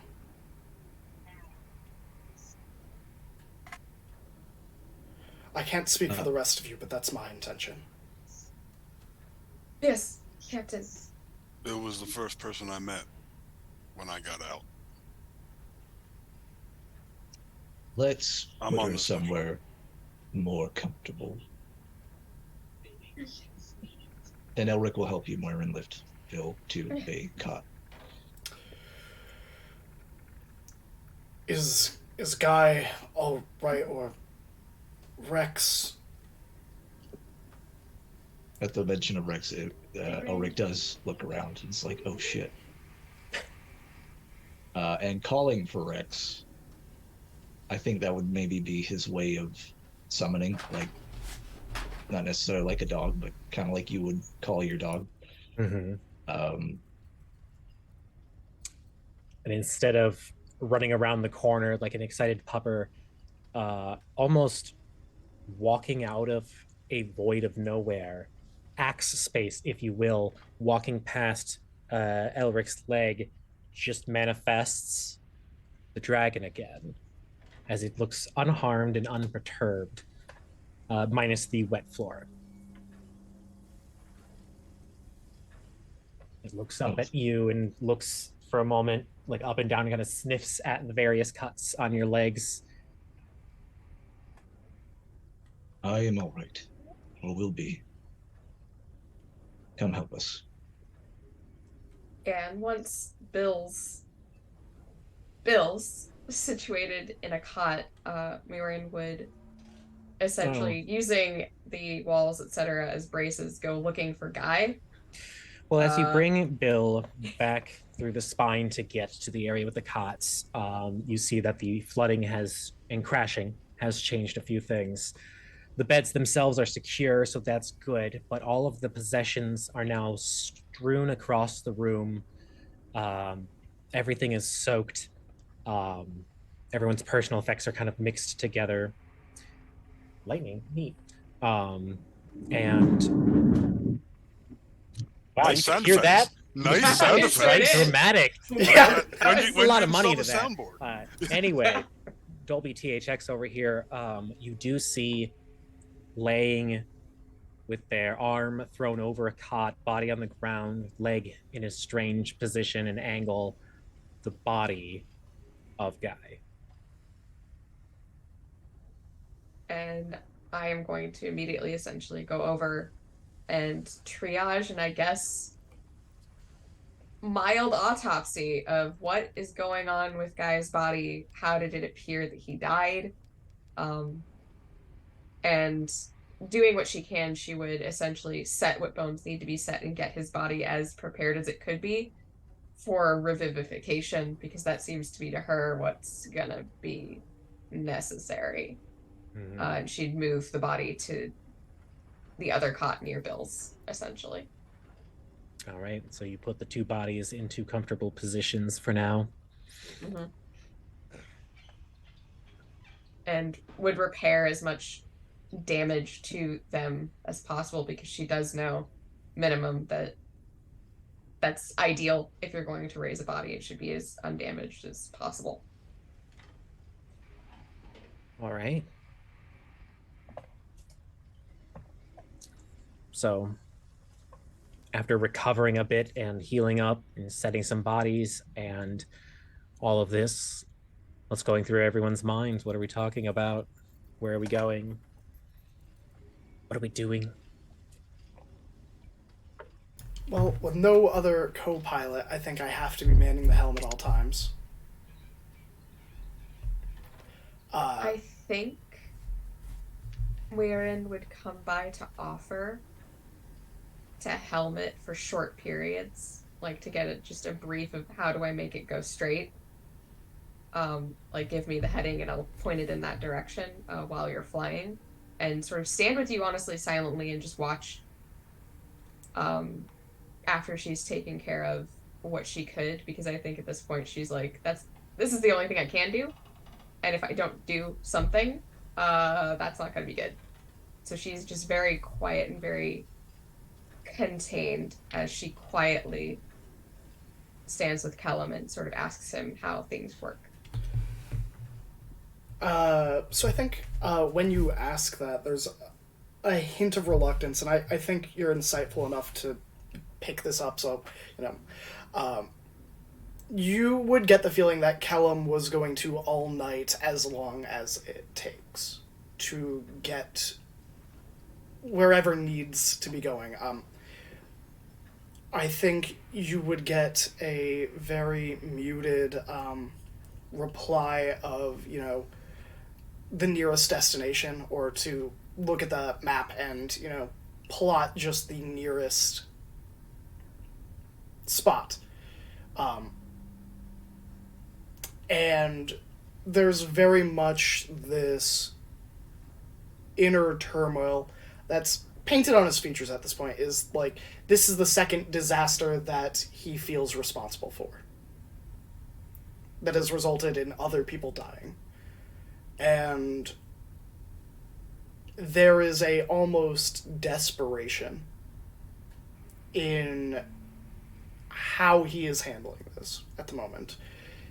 That maybe if they can fix or bring everyone back, that this will offer some sort of redemption. And he has noticeably not looked back into the back room that Bill is in, or Guy.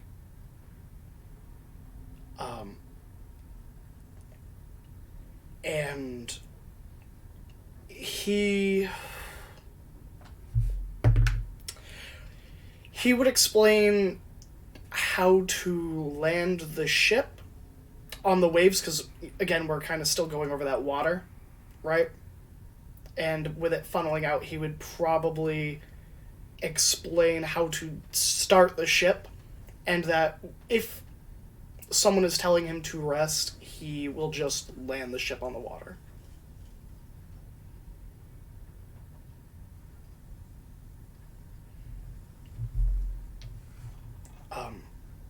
But how are you doing? I don't think that's really important right now. I don't think that's a good question for any of us right now. You're right. I'm sorry I asked. No. We're alive. And that's what's important. The rest will come. And with that, she actually does, like, put a hand on your shoulder. And she emphasizes, you can't have known. And it's not your fault.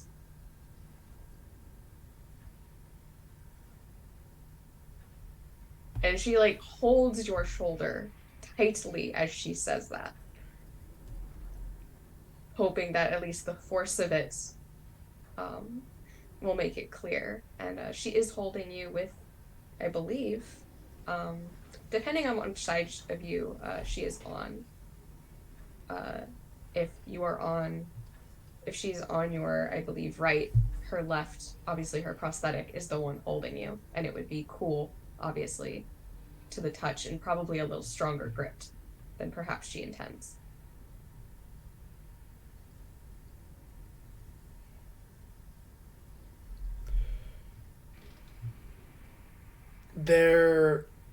You see his lip tremble. I will say that, and he kind of looks away for a moment and takes a deep breath. I mean, you're right. But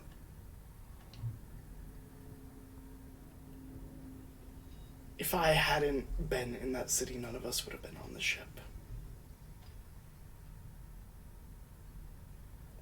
If you hadn't been in that city or on the ship, none of us would be alive either.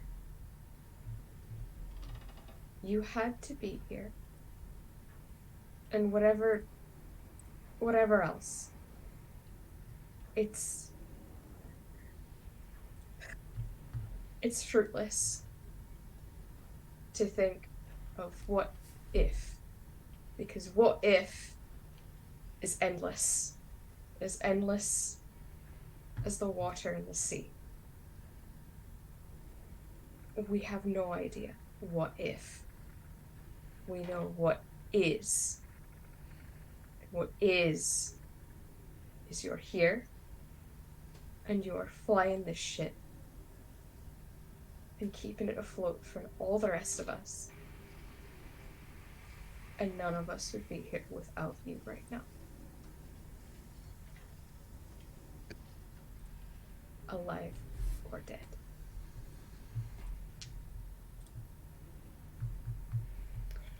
If you need a break, I can keep it steady. you. I should be good. I can keep it going for a little while more.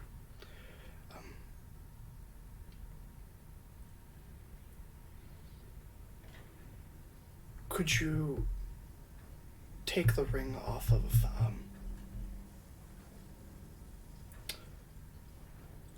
Guy's finger? I think once that everything's over, they should be as they were before. Hey, I'll go clean up the cabin. And she's going to clap you on the shoulder at that and move back to the cabin where all the stuff's strewn around. Oh yeah, he will also definitely died. add as an afterthought, make sure the staff is back on that cot. Oh yeah, she's already, Yeah. she's way ahead of you on that. If she knows where the staff goes. She was there for that conversation. In that case, Mirren, when you make it down to that, to the room, August has already started moving about, at least cleaning off the areas around the bodies, and he's actually kind of taken up sort of an honor guard's position there, just kind of sitting next to him and standing over him. And I would say that Elric. Oh, okay. If I could. One of the things that Bill was attuned to was a series of magical tattoos that hadn't been moving around very much. But as she is no longer attuned to them, I believe there would be like a strange sort of like sloughing off of that ink, just kind of like dripping down away from her skin, kind of spreading on the like sheets beneath her.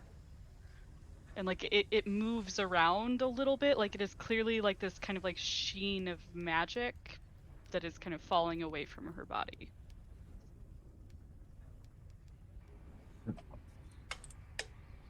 Yeah, so Mirren first is going to be addressing Gus and looking at him of how well does he appear to be. Out of everybody on the boat, Gus looks like he made it out of here the best off. Yeah, I guess so. I guess in terms of relative to your max HP, where sort of are you on that scale? I'm good. Okay, cool. In that case, then yes, her attention would turn to the weird spooky ink underneath Bill's body that she's noticing is moving. That's fun. Do I need to roll Arcana to know what this is?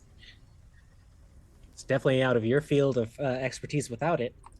Yeah, so yeah, she is absolutely going to go, what the hell is that? And she's going to kneel beside and sort of like look close to try and sense what is going on here with that stuff.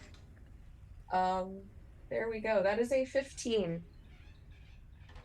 Arcana. Do you want to explain the basic level of how this magic works, Farrell? Sure. I mean, basically, it is a common, like, wondrous item. This isn't anything, like, particularly fancy. It's just sort of fluid ink that can shift around and change its form, almost like illusory in nature. And I don't know if you were conscious of her changing her appearance at the auction house when she did, but Kellum at least would have seen that. But yeah, it seems to have some sort of capacity for adjusting what it looks like or masquerading the person on whom it is. Interesting. She's gonna look at that. And she's going to essentially click her prosthetic hip and pop out where all those spare vials she keeps are. And fish one out. And she's going to sort of hold it near the ink, almost like trying to encourage the ink to go into the vial. And she's going to let that happen, and then would cork it and go, and then put that away. I feel like that style of thing is going to occur. And if there are any other further puddles, that's going to be the way that she's going to handle them. If there are more magical puddles besides one, she's gonna assume, one, that they're all the same kind of thing, of they're a magical puddle of some sort that used to be on Bill, and now they're not. And then two, she's going to collect them in vials, and she's going to store them for when they can be on Bill again, and she's going to give those back. So, All right, so you scoop up as best you can some magical ink. too. While you're about doing that salvage job, and Gus, you said you were essentially sentry on these bodies. What is Elric doing right now? I would say that Elric, for the most part, is trying to pick up all the stuff, everybody's stuff, put them back to where they belong, or at least where he suspects they belong, as well as any sort of damage that the ship might have taken that could be physically yet temporarily repaired, such as if there is any water left, he'll try to sweep it out, or if there's any damage to the air elemental case, he'll see if there's any way to mend that with any gear that he finds that's illustrating about the ship.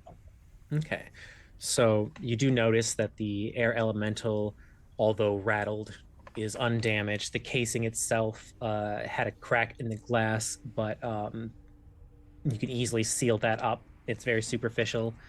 While you are going about the ship, in the back, as you're picking things up, you do grab one of those calendar clocks from before, and go to put it back up on the mounting point that originally was on. And can you roll a percentile for me?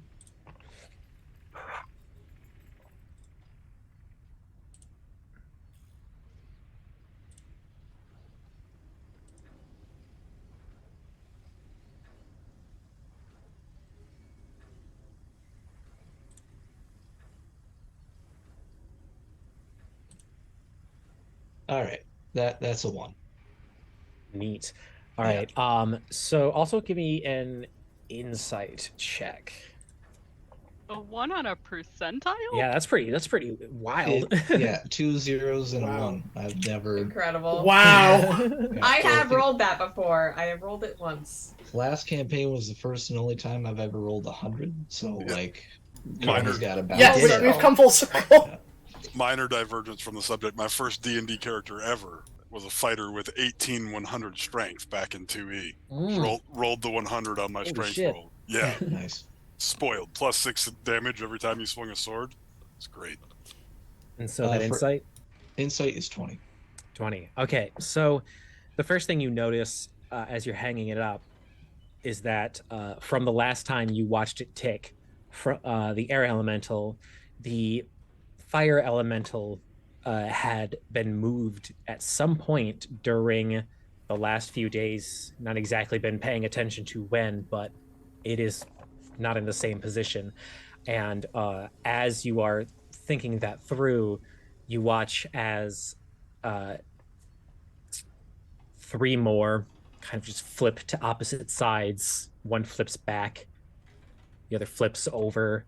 Everything starts to flip and change on their own sides. And you know that these things are very carefully built. Unless someone magically destroys them, you can throw it against the wall as much as you want. It's not going to break or malfunction. So whatever is happening is happening.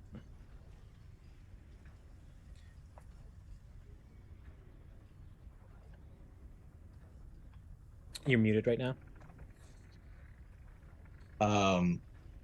Strange. And he'll look to Rexandrio and just kind of motion like, this is all above my head. You see in the corners of their mouth little spurt of fire, and then little fog of cold, and then like a crackle of electricity for a moment as things just constantly rotate in them. And they seem to be like nauseous. I'll throw up a little bit on the ground. Nah, poor boy. Uh, Elric will pick him up, and maybe putting two and two together will then move outwards towards or back towards Murin, as I think they have made it known they're sort of medicinally inclined, and he will explain to Murin, like, I'm not sure Rixandrigil is 100% either, but he just got sick back there, and I don't know. It was when I put this clock up. It's the same one from your mentor's place. Right, so it's a proper clock, and she's going to take in essentially what the clock is saying, and then further, what does she know about dragons? Yes. Hush. You. Well, I was gonna answer, but Sorry, not So, you, but that one. if you want to give me an Arcana or History check for the dragon question, otherwise I will mark down in Discord as I'm speaking so that you can have it in the Okay. notes. That is 21 on the Arcana. Okay. And they're both C's, damn it. So, at least with that check, you know that dragons all have their own elemental connection of some sort. There are some dragons that can breathe lightning and some that breathe fire and spit acid. And during shifts, if like a red dragon is around, if a shift happens that causes the fire elementals to calm down, the dragon's power will be lessened. It'll become lethargic. So like you'd at least that's how it works with like specific dragons of specific elements. You can see in the corners of this creature's mouth that it's discharging small amounts of various elemental energy.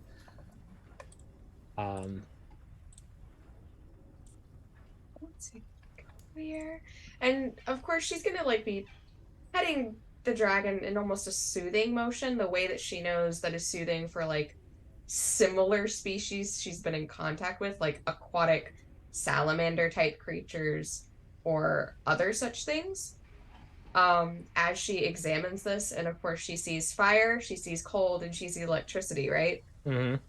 And she saw electricity earlier from Rexandrigil when he was fine, or at least during their run away and chase.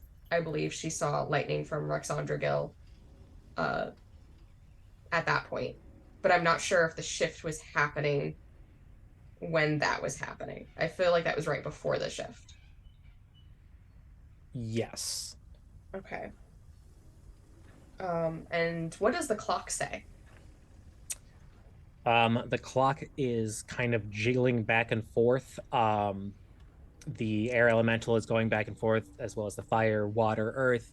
Both the celestial and chthonic like star points are changing position. Everything seems to be kind of just sporadic. Everything keeps flickering. Mm-hmm. I feel like she feels like that's super bad. Would that be a reasonable estimation? Has this ever happened before? This in recent has memory. never happened before. This is it might have happened when they Okay. designed the device in experiments, but when it got sent out to the market, it probably got that fault fixed. Mm-hmm. And she's sort of so Elric sees as she looks away from the dragon, going, huh, that's weird. And then she looks to the clocks and you see her stiffen further. Like she becomes very curiously very still. And she just watches them a long moment. And then she's gonna look back to the dragon.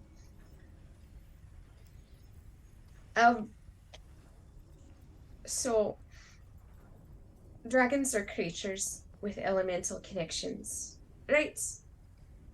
And according to these, and she gestures a little jerkily, with her metal hand towards the clocks. These show the positions of the stars and the status of shifts happening in the elements at the moment. And as you can see, we are experiencing all of them. All the time. Apparently. And you can tell she doesn't know what to do with this information. That disturbs her greatly, and she's not quite sure if this is a fault of a faulty clock or an actual happening in the world. And furthermore, I'm pretty sure that you can tell that she's not sure what to do with that information if it is an accurate representation of the world as it stands in this moment. It might just be that the clock's broken. No need to panic. Yeah, with that in mind, she's going to refocus on the dragon, because the dragon is safe. The dragon is good. So he's probably not going to be feeling all that hot, as the elements inside are going flippity flop all over the place. So, like, a dragon will react to the element that it's aligned with, that it's attuned to. So a fire dragon will feel lethargic and bleh when the fire element is in one side of its shift, right? And then when it's in the aggressive side of the shift, it will be more aggressive. Its fire powers will be greater and more intense. Its mood will be more erratic. So right now, I'm pretty sure that poor Rex, right? Yes, Rex. Rex is probably experiencing what amounts to frantic mood swings, as well as energy swings. What's the attack bonus on Rex? 1d6. Or the attack bonus. The to hit. Let me pull the feature up here.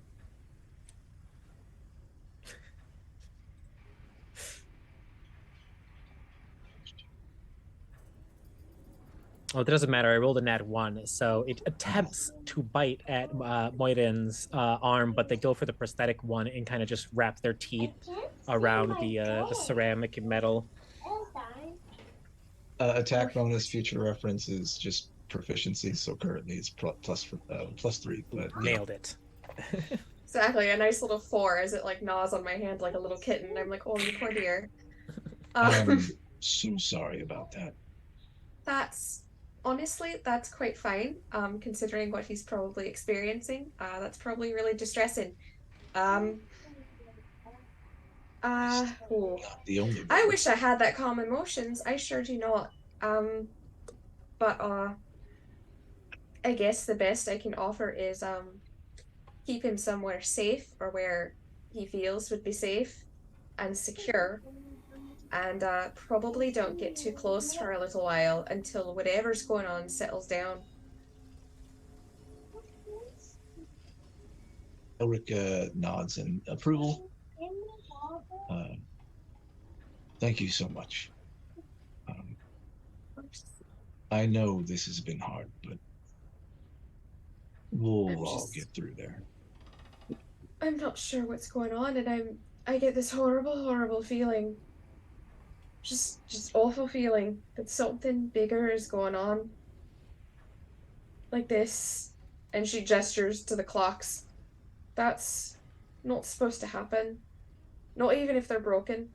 Like, one breaking them's supposed to be 9 possible. But that what could be causing that? And she's just looking at him. Who's to say but the gods? And Elric will go off to build a sort of, I guess, den for Rex. Okay, where are you building it at? I guess in the safest location on the ship that he could find. So if that was previously in, I think, the back where they were, he'd like break a barrel in half and put in whatever junk he could find that would be comfortable. Little tiny hoard. All right. So you build a comfortable spot for Rex as like acid snot is running from their nose, and every once in a while they sneeze and a random element spouts out, both burning and freezing the blankets. Gus is keeping watch over these two damaged and unmoving bodies. And Captain Kellum has been flying the ship. It had only been about a little bit over a day left on the journey to get to the next destination, minus the side trip. So I will ask you to take a point of exhaustion for having to fly through the night. What with the twilight. And eventually you do get within range of a familiar territory to you. There is a small stretch on the horizon of land on the surface, as well as what seems like inches at this distance. Floating above that land is a whole other layer of terrain with huge different buildings and spires stretching from the top of them. You recognize this as the combination countries of Larenthia and the Shadelands. And which way are you taking the ship? That's a great question. I think that I would be going for whichever one I feel would be the quickest to get to a temple or a means of revival. Whether that is Larenthia proper or, on the outskirts, while kind of trying to remain at least as... we're not going to avoid attention, right? Like, our ship looks like it's been beaten the heck up. But it would... I think Kellum's goal would be to land somewhere where we are not going to be in sight of the law constantly. Well, in terms of the first question of getting medicinal aid, the two options would be that you would know where to go in Larenthia, and they do have more accessible medical care. And then the trade-off would be that the Shadelands would be more inconspicuous, but the person who would know where to go or who to talk to is the person you're looking for revival for. So you would have to work for it. Okay. So I guess as we're getting close then, I would pose that to the rest of the group. Given there is some history in Larenthia. Does anyone have a preference on where we go? How likely are you to be picked up by the law? So with my family's presence, is it pretty high that I will be noticed by somebody? An insight check. Sure. Insight. And go for advantage because it's your own hometown. Sweet. That would be a nat 20 for a 23. Nice. You would make a assumption that there would be a high alert bolo for you, but it would likely be more of a discreet method to brain fart, acquire or detain you, rather than have it a public affair in the middle of the street with some cops. So you would probably get like bag on head style. Yeah. Right, so this is more black bagging affair of I'm not getting picked up by the law, I'm getting picked up by my family distinction. Yeah. So, we do have a higher chance in Larenthia that I will be noticed. So, if we do go there, what I can do is I can write directions for where to go, who to talk to, potentially, and I can stay on the ship if needed. I mean, we might need that anyway to get help for the ship while we're off doing what we can. How do you feel about that? Well, the bright side is, the guards aren't going to be after me. But we're more likely to have someone in the employ of my family grab us off the street. I don't know. I've been gone a very long time. I don't know who works for my family.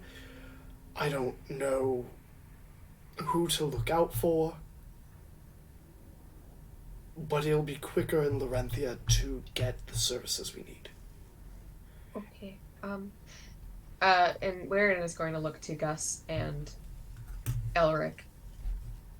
My idea is 2 of us, aka kill him, and 1 of you stay here with the ship. The other 2 of us take our friends and find help using Killam's directions. At all costs, Killam keeps inside the ship, unseen. Shut up! Could you give me a second? You were good at all the last times. Go to bed. I'm so sorry. You're invested in the story.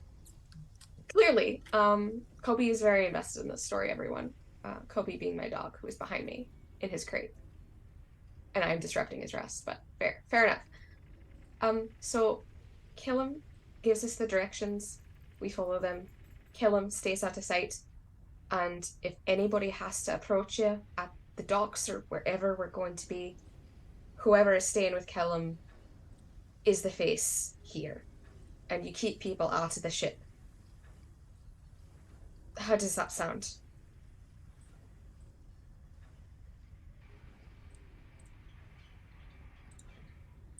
I'm not sure how the laws work in Larenthia, but would it be conspicuous of us to walk around with, well, a body or 2? Perhaps they should make contact with whoever they need to make contact with before we go parading through the streets with a couple bodies. Indeed. So wouldn't it be more prevalent to bring someone to the ship? I don't know. How does it work? How would it work in topsoil? Like if this was the case, like if someone came up essentially on probably a ship to the seashore or anything and they were injured, like how would this normally be addressed that she knows of? You would have either been wheeling them through the streets, asking people to get out of the way because you got to get to a nearby hospital or fucking morgue, or you would ask the nearest authority figure to help you get your friend to the nearby hospital or morgue. Yeah, so I relay that to everyone else. Well, I'm used to, disembarking and finding the nearest guard or whomever to get out of my way and help me get to the nearest medical facility. I don't know if that's how they handle it here, but One might reasonably assume. The thing is, what about the next of kin? Right? Weren't we here to visit Bill's family? they're down below, and none of us know where except Bill. This is true. But I am a tracker. Perhaps I can find them down. The thing is, if anyone can help us, I think it would be them. They would know who exactly to go to. They would know where exactly to go, and they would bring them to the ship without any questions asked. Elric makes a good point. But did Bill tell any of us who we're looking for? Or on top of that, is Bill even Bill's original name that they went by here? I mean, let's be real. Bill was quite proud of their reputation, And frankly, that sort of reputation as sitting in Laurentia is probably more of a detriment than it is down in the Shadelands. And it's a bit iconic of a descriptor. You know? Ghost Step Bill. I don't think there's a whole lot of them wandering around.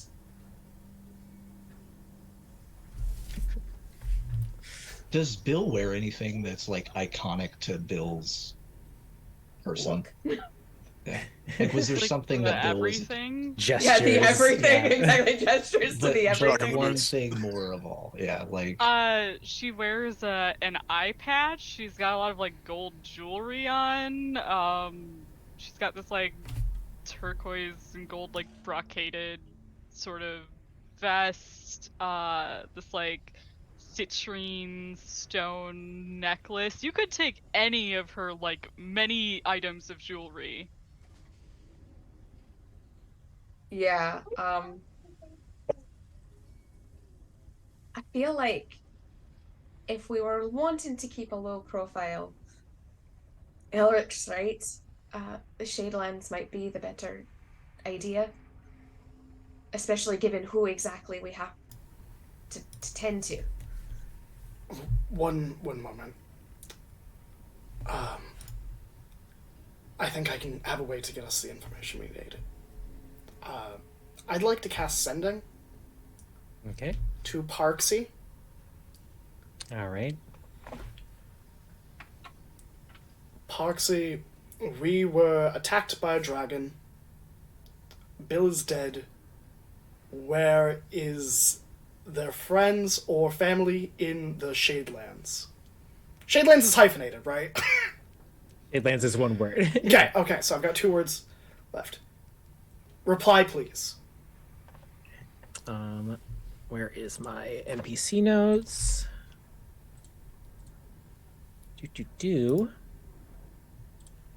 All right, let me look at these NPC notes.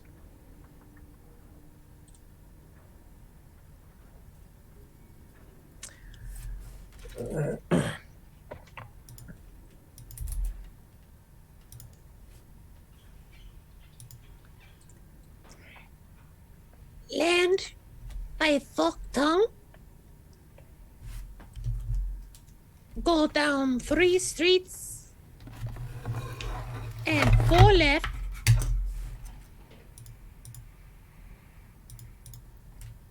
Ask for. There it is. Okay. Ask for Vanna.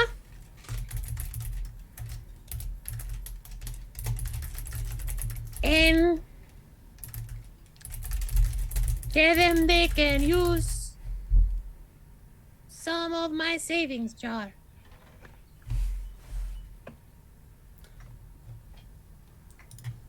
I will relay all that information immediately, which I like to think it's all telepathic, and that Kellum has said nothing and then just has this information, and, like, as they're receiving it, he's, like, writing on the floor of the ship. Like,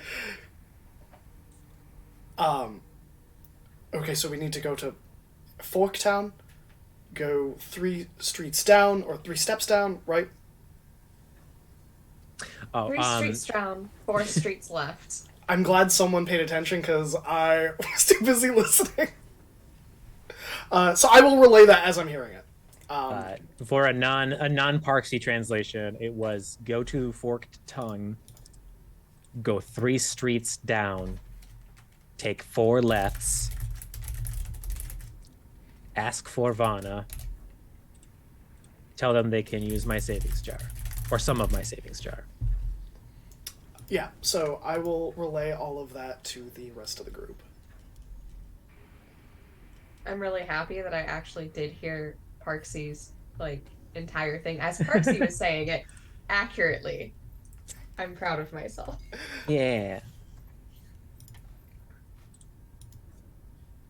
But so that sounds like a good choice. We should probably land there. Yes, I like that plan. All right, we go to Forked Tongue. Okay, so Kellum turns and dips the ship down towards the Shadelands and heads towards some of the nearest settlements to find this location. And that is where we will bring this session to a close. Can't wait to meet Bill's family while Bill's fucking dead. Oh, how's Bill doing? They're at the They ship. sure are. They're Been at the ship. better. We have them, and they are certainly in our possession. Are we legally obligated to tell the truth and nothing but the truth? Exactly. Could we commit perjury in this instance? I'm sure any lie we tell them is going to be forgiven when they're like, you brought them back. That was the idea. It's like, they're not okay right now, but they're gonna be okay very shortly. They're seeking advanced medical help. Exactly. Advanced medical assistance. Please hold. But, once again, unfortunately, on our Friday evening, we've reached that time where we have to say goodbye to our wonderful chat, our wonderful players, and our wonderful DM. And, thank you everyone for joining us. I saw a lot of your names. While you weren't typing in the chat, I had my eyes on who was watching. So I know you're there. So thank you for stopping in. It's always a delight to share the memories, the stories, and to have you with us, whether you're being quiet, watching from a corner, or whether you're being loud and saying, "Oh my god, TPK, let's take this bet." But besides that, my name is Graham. I had the delightful opportunity to play Captain Kellum Brightstar, your disaster wizard, failed captain, and soft wizard boy. If you like seeing my pretty face, or playing D&D or watching D&D, you can find me next Tuesday here at 8 p.m. Eastern Standard. Sorry. I have 2 Tuesday games that are bi-weekly for Shards of Anarian. The week after will be at 7:30 p.m. Eastern Standard, where I will be DMing once again in Anarian's Rest, where we will have a whole brand new player joining for the first time ever, which is pretty exciting stuff. But enough about me. I'd love to know more about my wonderful friends that are joining me. Who goes next? It's been ages. Sorry. Oh yeah, sorry. I wasn't paying attention. I was like zoning out for a It's hot okay, second. we're trying to milk Hi, everyone. every second of hanging out. No, I'm so sorry. Hello everyone. It's me, Kari. I was playing Muireann O'Bron, the Triton Artificer. Who's having a great time, as you can see, this graduate med student. Really just a flawless time today. You can find me here. Hooray! Every Friday for this lovely campaign. You can also find me every so often on a Tuesday for Anarian's Rest, where I play the cameo Karis the Tiefling Wizard, who's had some rough hits these past sessions, but she's still there. She's still alive, thank goodness. Now with less limbs, it's becoming a trend. Definitely all of my characters this go around have at least one less limb than they're supposed to. Sometimes in this case too. It's good for them, I swear. Other than that, you can find me on Guild Wars 2. I am on there more frequently these days, just kicking around, doing stuff with me and my homies. You can ask me questions, you can come hang on my boat and fish with me, whatever you want to do. But my player name is down there in the chat if you ever want to hit me up. And I pass it on to the next person. Good evening, everyone. My name, once again, is Jeremy Ordained Dark. As you can find my handle on various social media sites under Dane Darkstride. However, I am not doing a whole lot. So there's not a lot of action going on over there. But I had the privilege of playing with these fine folk, as I've said once again, as Lieutenant Elric Freyson. I'm somewhat Graham Cracker's exclusive currently, but maybe in the future I'll be able to do other things. But currently, this is it. I thank you, and I hope you all have had a pleasant evening. My name's Riley. I played Gus today. The paladin. He's getting more paladin-y as he gets put together here. This is the only place you're gonna find me. So tune in on Fridays.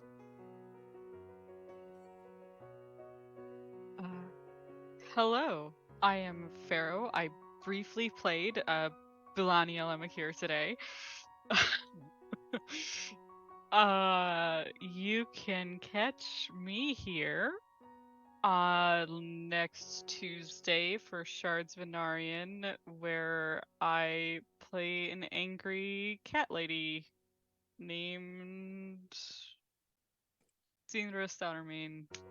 And she's having a terrible time, and her best friend just died, and now her best friend's alive, but he's not her best friend, and it's very confusing, and she's her emotions are all over the place, so she's just taking it all out in anger, as one does.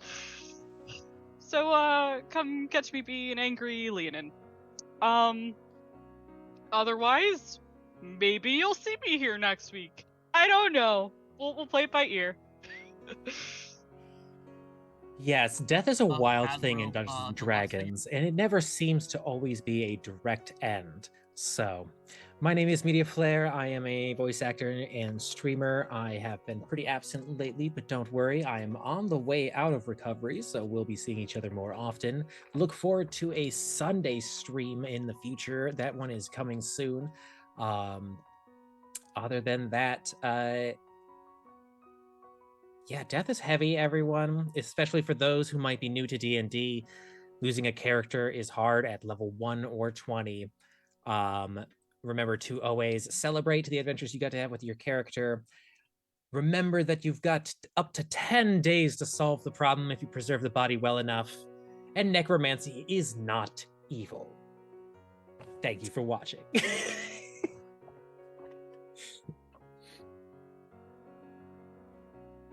All right, everybody. So we, again, we're saying goodbye for now. Stay healthy, stay happy, and stay hydrated. We're gonna give, a DM of the first ever streamed campaign I was on, a raid. So we're gonna raid Katie Quixotic, who is a good personal friend. I've hugged them IRL at least 2 times. So we are gonna raid her. Let's just send some hearts and say, have a, Katie's really into flowers. Let's say, Don't say I'm just not clever. Have a rosy session. Yeah! She's not playing D&D, she's having games, but have a rosy time. Sounds like a solid one. So we are going to raid shortly, and we hope that you can all join us. And we will see you soon. So, goodbye for now.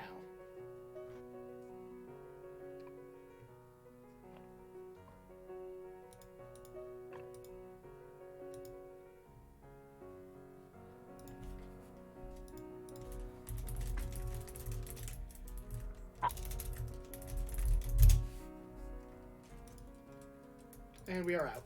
Just I think we have it for like 20 seconds. Oh yeah, I have the stream open in the other window. I'm like, whatever you want to let us know.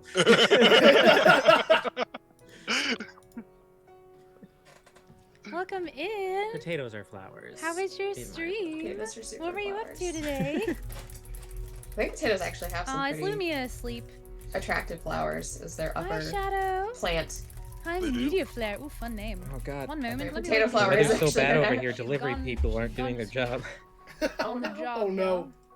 Oh no. My hunger outweighs your safety, damn it. I'm so hungry. There, okay, now try it, Mal. I'm so sorry. Oh, I love Katie's flower. One of our party members died.